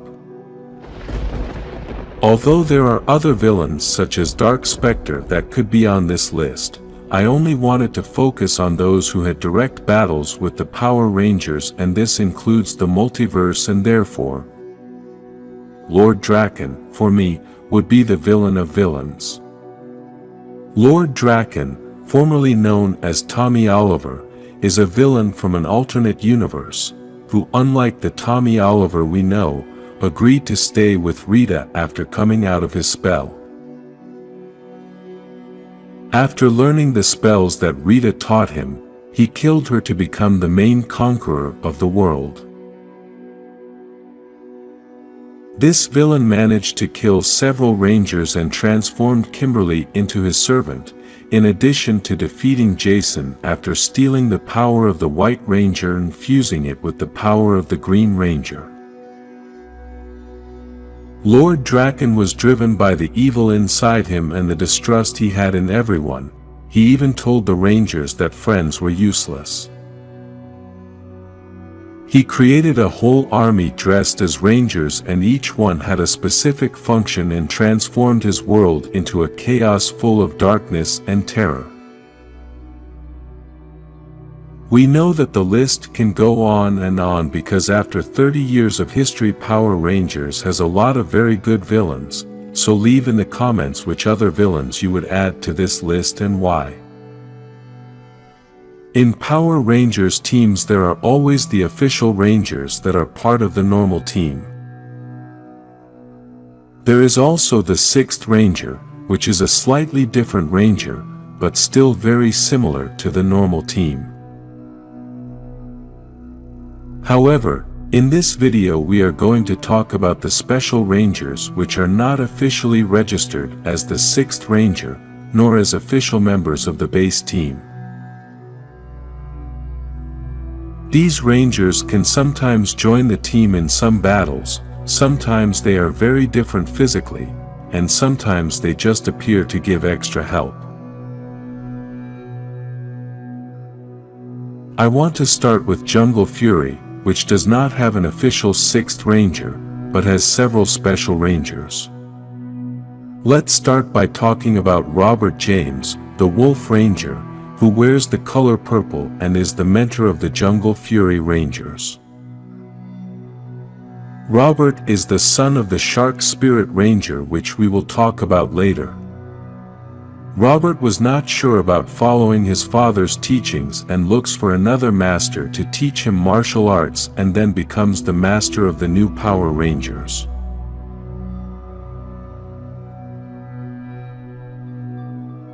Another Special Ranger is Dominic, the Rhino Ranger who wears white with orange features. This Ranger has one of the most powerful weapons in history, the Rhino Morphin, which is a very powerful dagger that also functions as a blaster. Despite being a great Ranger, Dominic was very curious and wanted to do everything, so the Master sent him to find his way in life.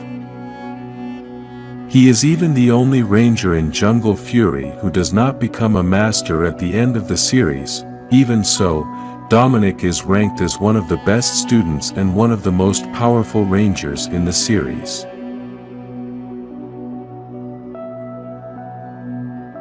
Lastly, in Jungle Fury, there was the Spirit Rangers, which were 3 Rangers that started out evil as they were created by the Phantom Beasts, which are a race of monsters based on animals from the Chinese zodiac. These Spirit Rangers were controlled by crystal eyes and were later released, which allowed the 3 main Rangers to summon the Ranger of their respective previous masters. The Red Ranger could summon the spirit of the Light Blue Ranger, the Shark. The Yellow Ranger could summon the spirit of the Green Ranger, the Elephant, and the Blue Ranger could summon the spirit of the Black Ranger, the Bat.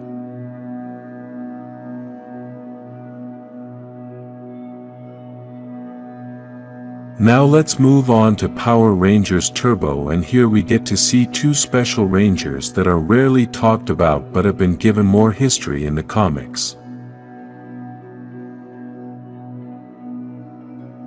The first is the Phantom Ranger, which is a mysterious ranger from planet Elter, the same planet where Zordon comes from. This ranger helped the Turbo Rangers fight Divatox, and it almost cost him his life as this villain stole the ruby that gave him his life force. The Rangers managed to recover the ruby and were able to restore the Phantom Ranger's life force. Sometime later on another planet, this ranger was able to see how Divatox had Zordon and sent the location to the Space Rangers. At another time, he was seen battling alongside Blue Centurion, which is Turbo's second Special Ranger. This ranger is an intergalactic robotic police officer from the future and a great ally in Power Rangers Turbo. Many are not sure if this robot can be categorized as an official ranger, yet he has his own Zord and Power Ranger key. The Blue Centurion was sent from the future year 2205 to 1997 with the message that the United Alliance of Evil is going to conquer the universe in the year 2000.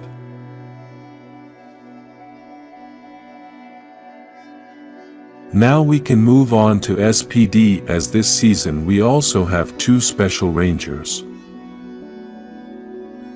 Although many think that Kat and Kruger are part of the core team, the reality is that they are not officially listed as part of the team but are support rangers. Some have also thought of Kat or Kruger as a sixth ranger, but in SPD the only sixth ranger is the Omega Ranger. Kruger is a serious and commander of the SPD. Basically, he is their mentor and sometimes transforms as a ranger and helps in difficult times. Kruger is also known as the Shadow Ranger, and although his suit is blue, he is categorized as a Black Ranger. The other special ranger in SPD is Kat, who has feline features and is the technical support in SPD. Kat is a true tech genius, but she also demonstrated fighting skills, and this is why she became a ranger.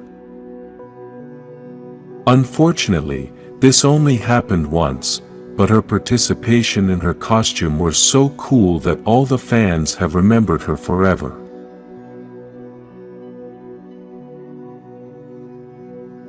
Now we move on to the Lost Galaxy season, which also has two special rangers, but is just one.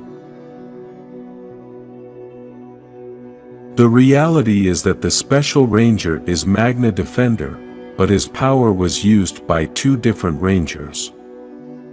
First, let's talk about the original Magna Defender, which is known as a lone warrior who is also sometimes categorized as an anti-hero. The Magna Defender was one of the many participants who fought in the battle that occurred over 3,000 years ago but fell into an abyss in which he remained for thousands of years. Then, in 1999, a young man named Mike, who had been selected to be the Red Ranger, fell into the same abyss. Magna Defender saw the opportunity to take possession of his body and to leave the abyss to seek his revenge. Sometime later, Magna Defender sacrifices himself and abandons Mike's body, and now he is the new Magna Defender. Mike had been selected to be the Red Ranger, but before falling into the abyss he gave his saber to his younger brother. In every series or movie there are always mistakes, since all of this is done by humans and nobody is perfect.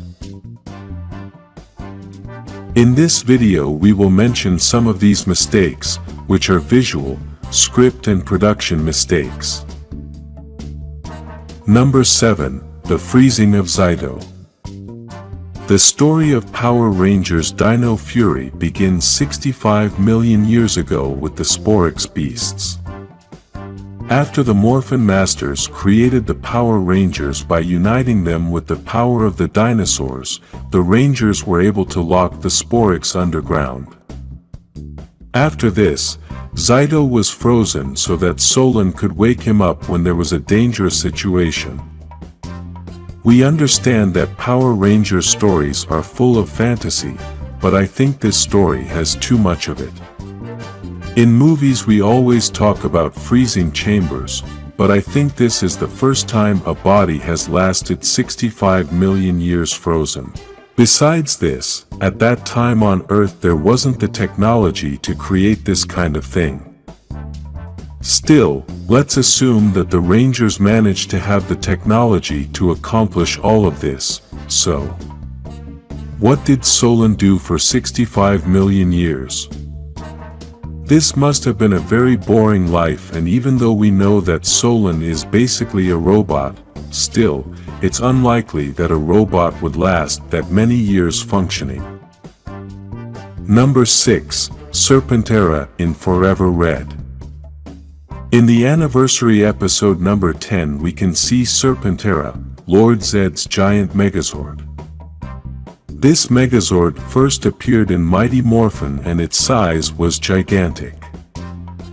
It was so big that the Power Rangers Megazord looked like a toy. In the Forever Red episode we get to see Serpentera since the villains in this episode are looking for this Megazord on the moon. When we see the size comparison of this version of Serpentera with the version that is in Mighty Morphin, we can see a drastic change. In Mighty Morphin the size of Serpentera was so big that a human being would be like a grain of rice in the mouth of this Megazord. In the Forever Red episode, we can see the Ranger entering Serpentera's mouth and there is a big difference in size. On top of all this, the CGI of Serpentera in Forever Red was terrible. Number 5. The Peace Conference. When Power Rangers started in 1993 it became very famous in the United States, but the producers were not expecting the success of Power Rangers to be so big. When the project of this franchise was presented to many companies, everyone rejected it, and this is why when the Power Rangers started, they thought it was going to be a failure. Due to this, when they hired the actors for this series they paid them little money, but with the success of the series the company started to generate millions of dollars with the sales of the toys. Then some actors tried to ask for more money before signing the new contract, but the company did not want to give them more money because they thought they could change the actors, and this would have no consequences. These actors were Jason, Zach and Trini, who were suddenly taken out of the series and could not even record their farewell to the series. What the company never imagined is that all the original Power Rangers actors would become very famous, and many fans did not like this change. It is very likely that, if the company had left these actors in the series, they would have possibly earned more money and the series would have been even more famous. Number 4. Tommy's Shield. This is a visual mistake, but for many years I had this doubt because in some moments I could see that Tommy's shield looked strong and resistant, but in other scenes it seemed to be made of a very soft fabric. Researching a little I found that when Tommy has the ugly shield those are the scenes created in the United States since the production had so little budget that they did not create a shield equal to the one in Japan. Today, we can see that the times Tommy appeared in other seasons he was with the Japanese shield, a shield that looks resistant and made of high-quality materials. Number 3. From Zeo to Turbo. In the beginning of Power Rangers, we could see that the Mighty Morphin had 3 seasons, but then the company ran out of scenes they had from Japan, so they had to find a way to continue the series. What they did was start changing everything every year. They changed the name, the theme, the Rangers, the Zords, absolutely everything. The difficult thing about these changes was to get the same fan enthusiasm from one series to the next because sometimes the changes are difficult for some people. One of the worst changes they made was from Zeo to Turbo as Turbo's season was a terrible failure. The concept of Power Rangers Turbo seemed innovative, but it really wasn't since the Zords were cars and anyone can have a car. Besides this, today we know that the power of the Zeo crystal is much more powerful than the power they used in Turbo. Number 2. Dino Fury's Mentor. One of the most important things in every season of Power Rangers is the mentor. Each team must have a mentor who can help them through difficult times and who can teach the Rangers how to make smart decisions. Even though each team has a lead ranger, the mentor is still the team's greatest leader. In Mighty Morphin, for example, we can see that Zordon is the mentor of the Rangers, and they are guided by everything he says. In Dino Fury, the Rangers don't have a mentor to guide them, and although Solon helps them, she's not really a mentor, she's the tech assistant, the same job Alpha 5 did. In the 2 seasons of Dino Fury, we could see that the Rangers always lacked an official mentor to help them become smarter, as they made many mistakes that a team like Mighty Morphin would never have made. Number 1. Scenes from Japan. The original idea of Power Rangers from the beginning was to use scenes from the original Japanese series called Super Sentai and then film some scenes in the United States to create a different story that could be accepted by the American audience. At the time, this was an excellent idea, as when you start a project you usually have a small budget, and reusing the scenes from Japan was going to be cheaper to create the Power Ranger series. This has its limitations, as, by using those scenes, you would not have absolute creative freedom. After 30 years of story, the franchise is still using scenes from Japan, and this has limited the series a lot. According to the information, in the new season number 30 called Cosmic Fury, they will use very few scenes from Japan, and this will give great creative freedom to the producers. Power Rangers should start to be completely independent and create new stories, with different costumes and everything completely original. In these 30 years of history, the franchise has presented us with many Power Rangers, but there are some that have stood out for some details, and because of this, they have managed to change history forever. These details are not only things that have been achieved in the history of the series, but also in the history of the franchise, because they have achieved a change in the fans. I want to start with the best known of all, and obviously, Tommy Oliver, which remains the most famous Ranger in the history of Power Rangers.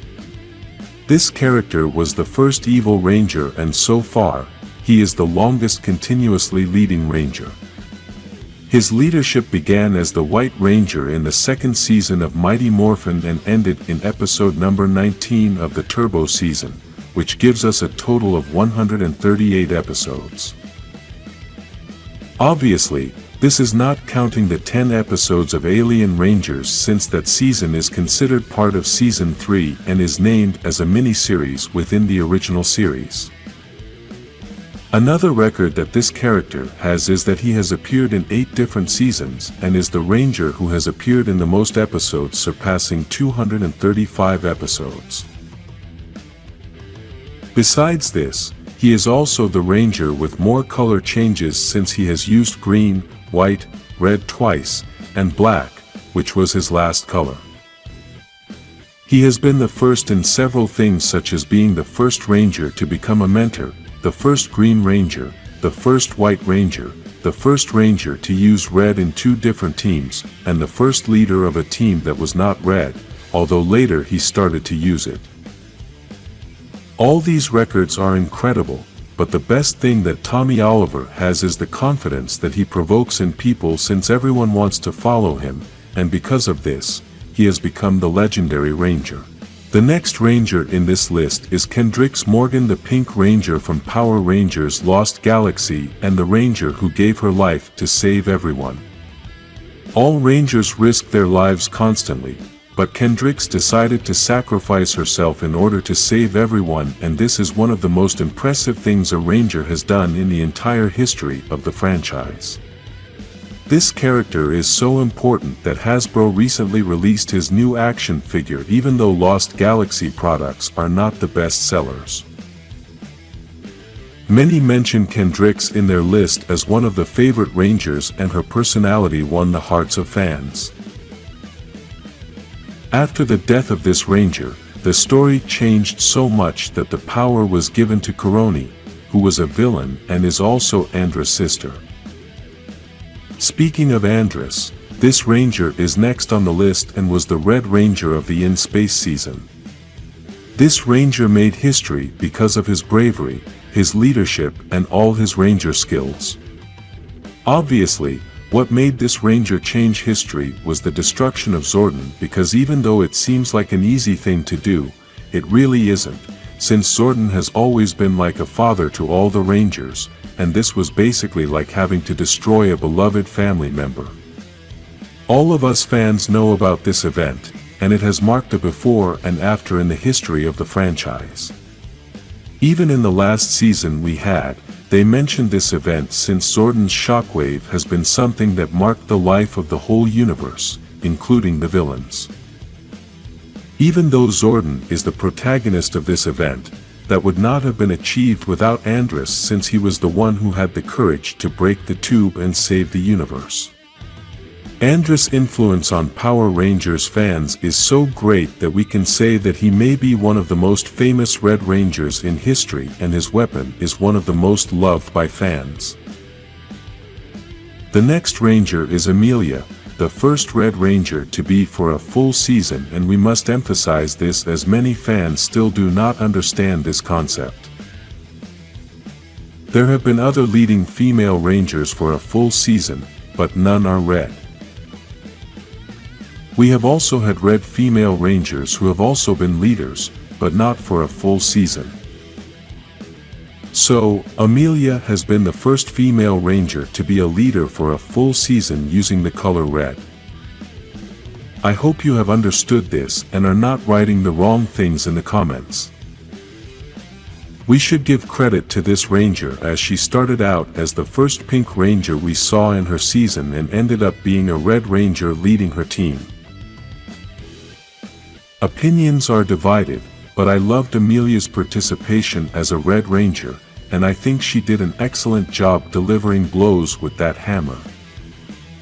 The next Ranger belongs to that same Dino Fury team, and we can't leave out Zaido, the first Ranger with that color that no one can decide the name.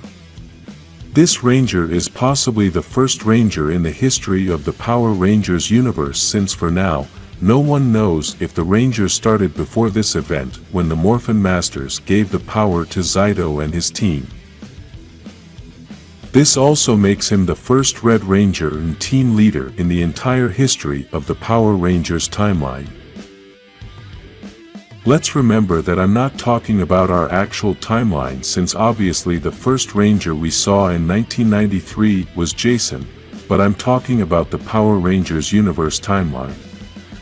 Another impressive thing that Zaido did is that he is the only Ranger in history to become a Morphin Master, and so far, no one knows how it happened, but it is suspected that it was thanks to Zordon. Next on the list is Billy, the Blue Ranger from Mighty Morphin, who also appeared in Cosmic Fury as the mentor of that team. This Ranger is so well known that we don't have to dwell too much on his story, but we can say that he has achieved such a great impact that this power has reached outside the TV series. The actor who plays this character has been so important that he got them to create the special episode, and even though they did not want to use the script he had written, we all know that the whole episode was thanks to his idea. Billy is the second Ranger with more appearances in episodes, surpassing 200 episodes, and he was the only Ranger of the original team that was in the whole Mighty Morphin series. The last Ranger on this list is Justin, the Blue Ranger from Power Rangers Turbo, and I apologize for not showing his picture as a child, since YouTube changes all the video settings when children appear.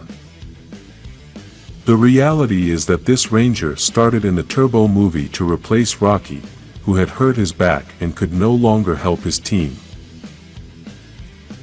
In the series, this event is not so important, even though it was rare, but outside of the series it was awesome for the fans. Some loved this decision to turn a kid into a Ranger, and others hated it as they say it is something absurd. The production said at the time that they wanted a child to become a Power Ranger so that the child audience would feel that they could be a Ranger and feel more connected to the series. Obviously, this didn't work out for them because Turbo has been one of the most hated series by many fans, but I don't think Justin's was the reason for this. In Power Rangers you cannot measure power, and this is why it is very difficult to know who are the most powerful Rangers. The best we can do is to look for the advantages that each team has to know which one can be more powerful, and this is something quite complex since all the Power Rangers are quite similar. All the teams have the same concept, although not all of them have the same theme, experience, weapons, and some other important details. This is why we are going to identify the most powerful teams by looking for some of these advantages that each team has. Remember that this is only my opinion, since there are no numbers here that can certify that a team is more powerful than another. It is only my perception, and each person may have a different opinion. That's why I ask you to write in the comments your 5 most powerful teams and mention some advantages. Number 5, Wild Force. This team is made up of 5 original Rangers and a 6th Ranger that could help them a lot, plus he is a very powerful Ranger. These Rangers have a great connection with nature and can summon the spirits of animals, which makes them very powerful. Each Ranger has a specific animal, and all these animals are very strong separately. Even though their leader, the Red Ranger, is a rather strange person due to his history, he still manages to turn the team into very powerful Rangers. We all know that animals are a powerful force of nature, and I think this is the biggest advantage this team has because of the great connection they have with the wild world. Number 4, Power Rangers SPD. This team has several members who have managed to change positions and colors, which makes them very versatile.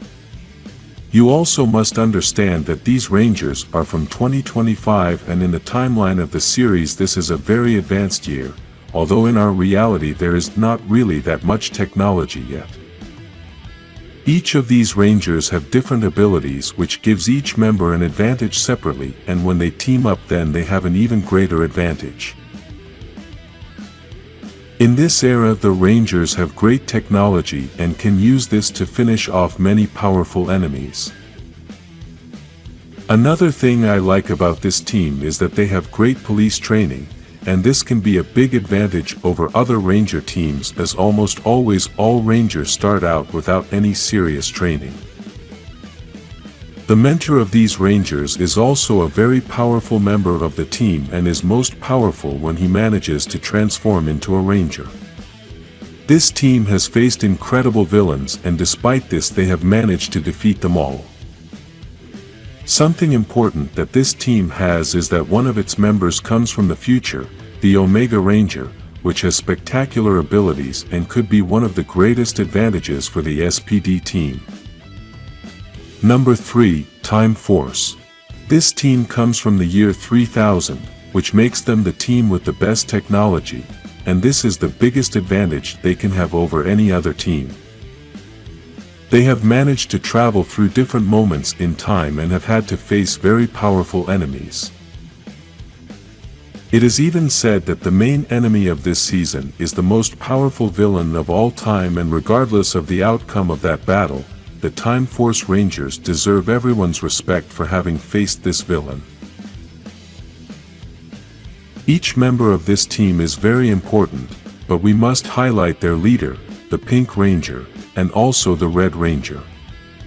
These two Rangers prove that they are very powerful and could be among the most powerful Rangers in the history of Power Rangers. Even in the comics these Rangers have proven to be very important and also very powerful, as they have had to save other teams. Although in the TV series they didn't show it, we suppose that this team has had to travel in time on several occasions to save many teams from some danger that they don't even imagine that exists. The high technology of their time and time travel are the greatest advantage this team has. Number 2, Dino Fury.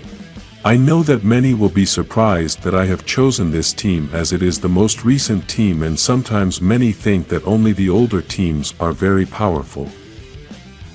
The reality is that this team has certain advantages that no other team has, and this makes them extremely dangerous for any enemy.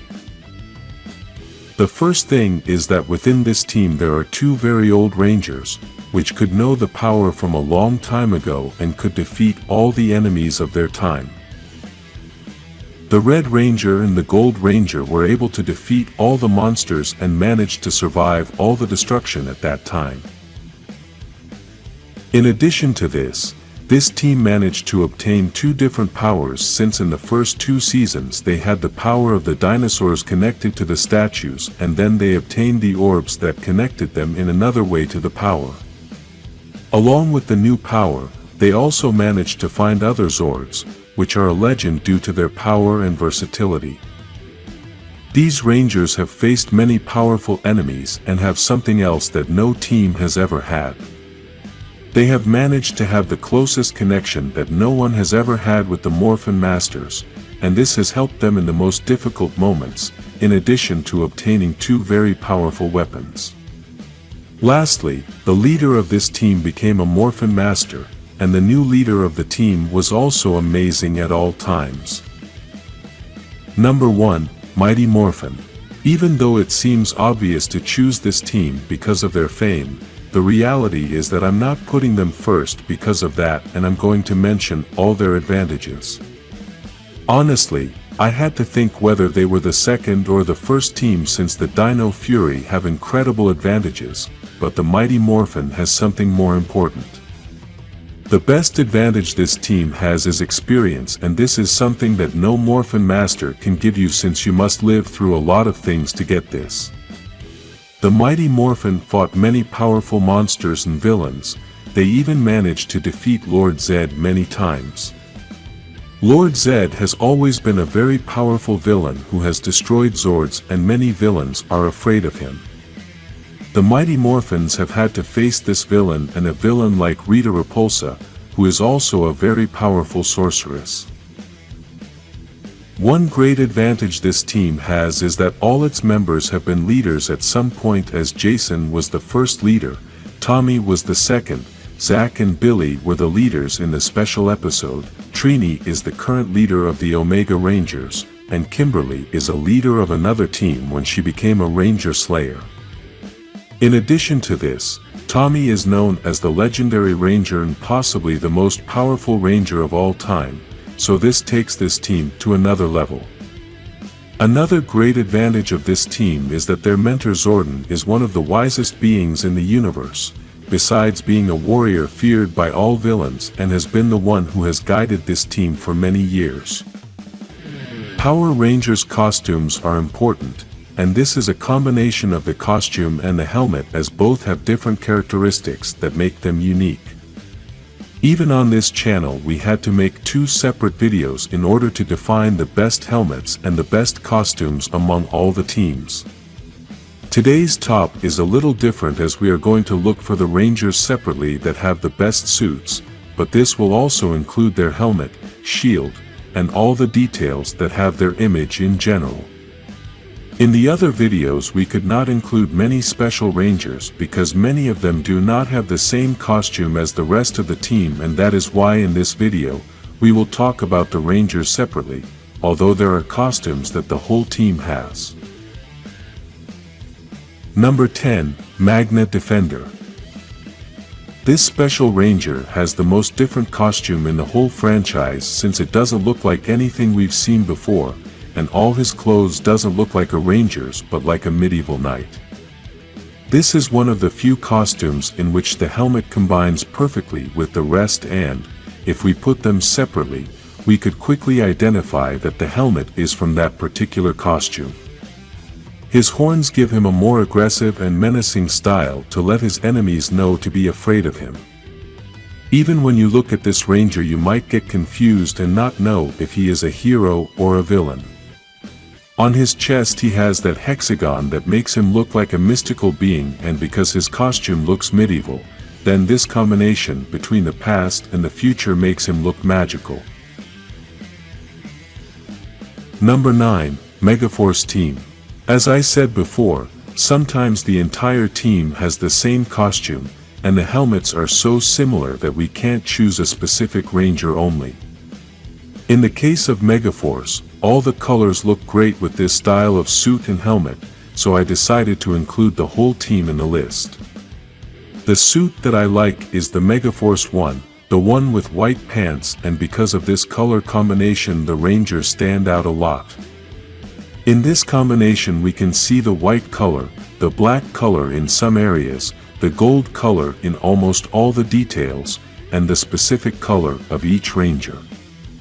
The theme of this series is pirates, and I think they knew how to represent this very well in the costumes. The helmets are also spectacular and go very well with the costume. Number 8, Mighty Morphin Green and White Ranger. In this position I must do something a little special since the same Ranger has had 3 of the best costumes in the entire history of the franchise, and in order not to repeat, then I decided to include all those costumes in this same position. Tommy Oliver started with the green suit, which was very special because of the shield and the shape of his helmet. Both of those things are iconic, especially the shield, which is the most famous shield in the whole franchise. Then, he started wearing the white suit, which has a helmet that represents his theme very well, and the shield has also become iconic among fans of the series. The best thing about this suit is the combination of colors, since the white color with all those details in gold color and some things in black color to complement are one of the best combinations that we can see. In the 3rd season he started to use the ninjetti suit, which you already know is my favorite, and here we can include the whole team since only the color changes. This suit represents the theme perfectly and has a unique style that separates itself from the rest of the Rangers in the whole franchise. Number 7, SPD Shadow Ranger. This is one of the most impressive suits we have seen in the last 30 years, and the material looks different. It does not seem to be the typical spandex suit, and it has many details that are made of another material. I really like the color combination, and the black color with the red details are impressive, but that blue color gives it the superhero style. The helmet looks spectacular, and the entire design is worthy of a very powerful Ranger. Number 6, Cat Ranger from SPD. In this same SPD team there is the Cat Ranger, which has a white and orange outfit with black accents. There is always a debate between the color designation of this Ranger, since the video games place her as an orange Ranger and the comics as a white Ranger, but in the series, this was never specified. The important thing is that this costume is spectacular. The helmet has a great style that represents her feline theme very well, and the colors match very well. Number 5, Lunar Wolf Ranger from Wild Force. The best thing about this costume is the helmet, as we can say that it is one of the best designs we have been able to see in the entire franchise. The helmet perfectly represents the theme of the series and also its animal, which is obviously the wolf.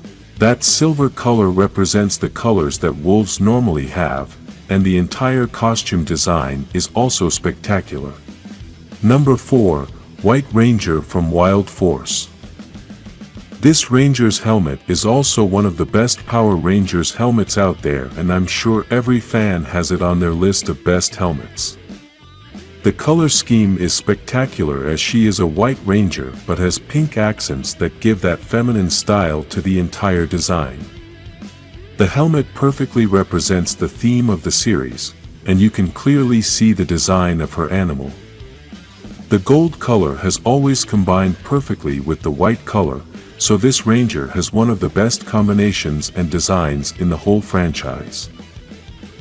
Number 3, White Ranger of Mystic Force. We know there are a lot of White Rangers on this list, but the reality is that this Ranger's costume couldn't be left out of this top.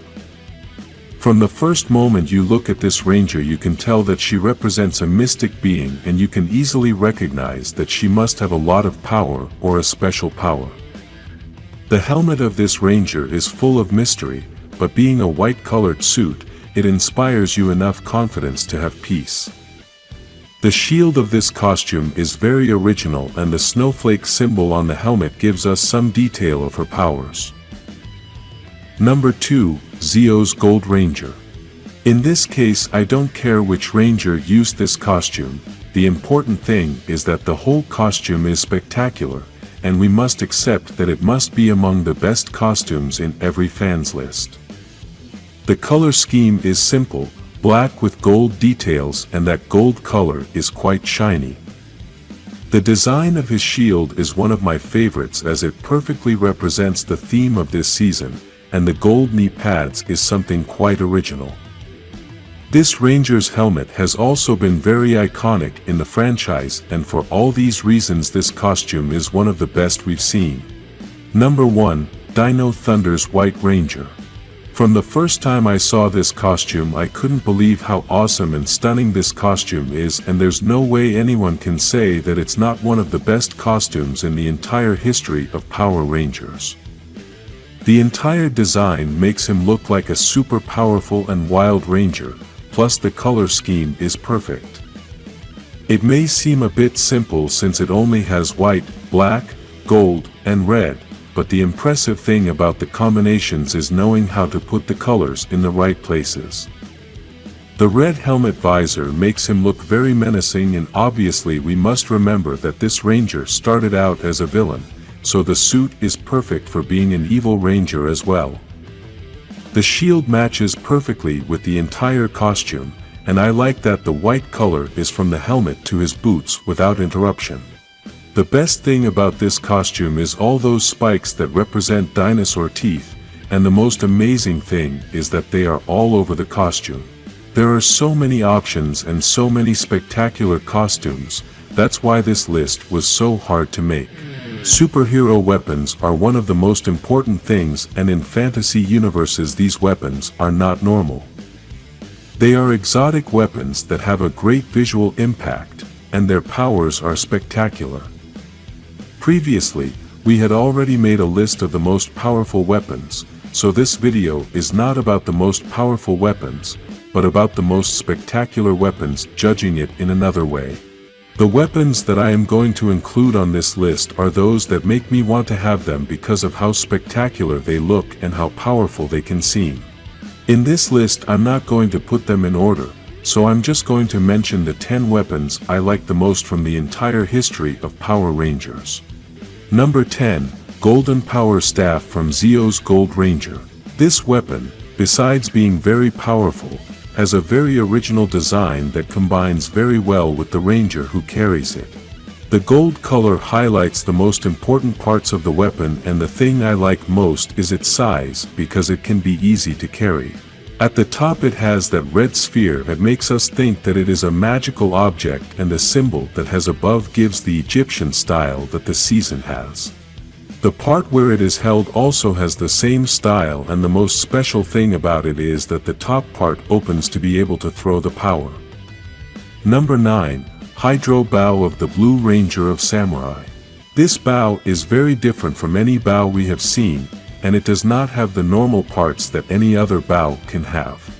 For this bow, no arrows are needed, and it has something to hold it very firmly to be able to shoot the laser beams. The entire design is spectacular and creates a lot of intrigue when we look at it because it does not look like something normal. Another thing is that since it is blue in color, then this transforms it into a weapon full of fantasy, and this causes the whole design to be transformed into something mystical. Number 8. Jungle Blade of the White Ranger of Jungle Fury. Previously, we had already talked about this weapon, and it is one of the most powerful we have seen in the history of the franchise. Besides being very powerful, it also has a spectacular and very original design. This weapon has many functions, but the most impressive is that its design allows the ranger to use it more easily by being able to put his hand inside the weapon. This weapon comes from the Rhino Morpher, which transforms into the Jungle Blade and starts to look very threatening. This weapon looks very sharp, and its colors make it look very wild. Number 7. Snow Staff from the White Ranger of Mystic Force. This scepter has the style of a queen, but the power of a mystic being, and its design shows both. I really like that it matches very well with the ranger using this weapon, and the snowflake design looks spectacular. I also like the design of the top that has gold color, as it is what gives it that style of a European queen. The dial on the top also gives it the mystical style it needs to match the seasonal theme very well. Number 6. Stego Spike Axe from Cosmic Fury's Black Ranger. This axe has one of the most impressive styles I've ever seen on a weapon, and it has so many spectacular details. Let's start with the bottom part where it has the head of a dinosaur with gold color and red eyes. The top design with all those sharp parts makes it look very striking and modern. I really like the color combination, which obviously matches perfectly with this Cosmic Ranger. A special part of this weapon is that it has the Power Rangers symbol on it, and this gives it a unique detail, although the other weapons of this season also have it. The whole design of the axe gives it a very futuristic style, and being such a slim weapon, it gives very good mobility to the Ranger. Number 5. Super Silver Spear of the Super Megaforce Silver Ranger. This weapon that looks like a trident reminds me a lot of the gods of Olympus, and it is that the theme of this season is pirates. This weapon combines perfectly with this theme, but I think its design is elevated to a higher level because instead of looking like a pirate weapon, it looks like the weapon of a god. Its colors match perfectly, and best of all, it can be transformed. The other transformation that I really like is the Super Gold Spear, and although it looks like a simple transformation, it changes the entire style. Now instead of looking like a trident, it looks like an anchor, and this makes us feel that it is a very strong weapon with which you can take down any powerful villain. Number 4. Lion Hammer of the Yellow Ranger of Ninja Storm. This hammer, which causes earthquakes, has a very powerful design, as its colors make us feel that it is a very heavy real hammer. I think the metal-colored parts are the ones that make us feel that it is a very heavy weapon and can cause a lot of damage if you get hit. Despite this, the yellow color gives it that sense of fantasy in which we can recognize that it is a magical weapon and that it has another power besides just hitting. What I like the most about this weapon is that it is one of the weapons that would scare me the most if I saw an enemy trying to use it. Number 3. Shark Sword of the Red Ranger of Super Samurai. This shark-headed sword comes from the spin sword, and even though that weapon is pretty standard, transforming into the shark sword takes it to another level.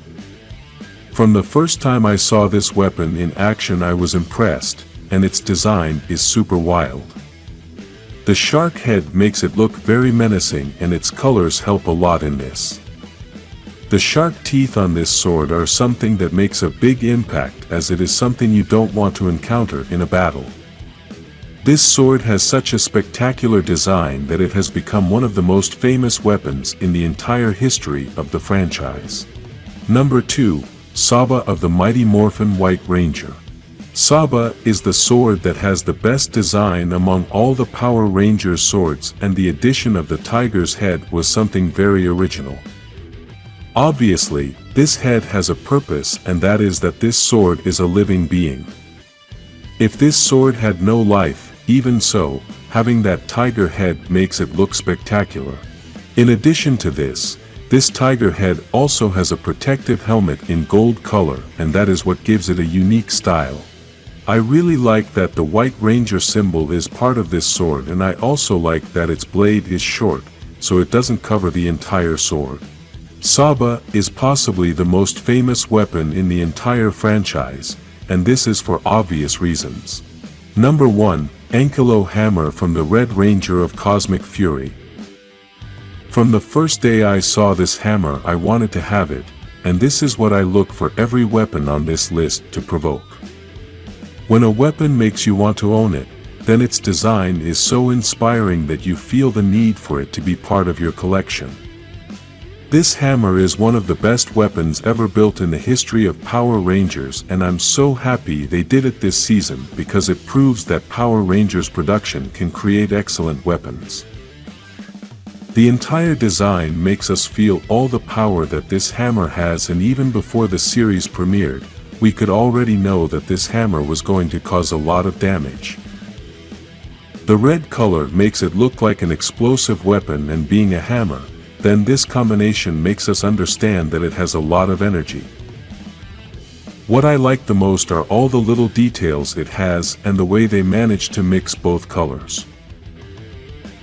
Write in the comments your list of the top 10 weapons, like this video and subscribe for more powerful Power Rangers weapons.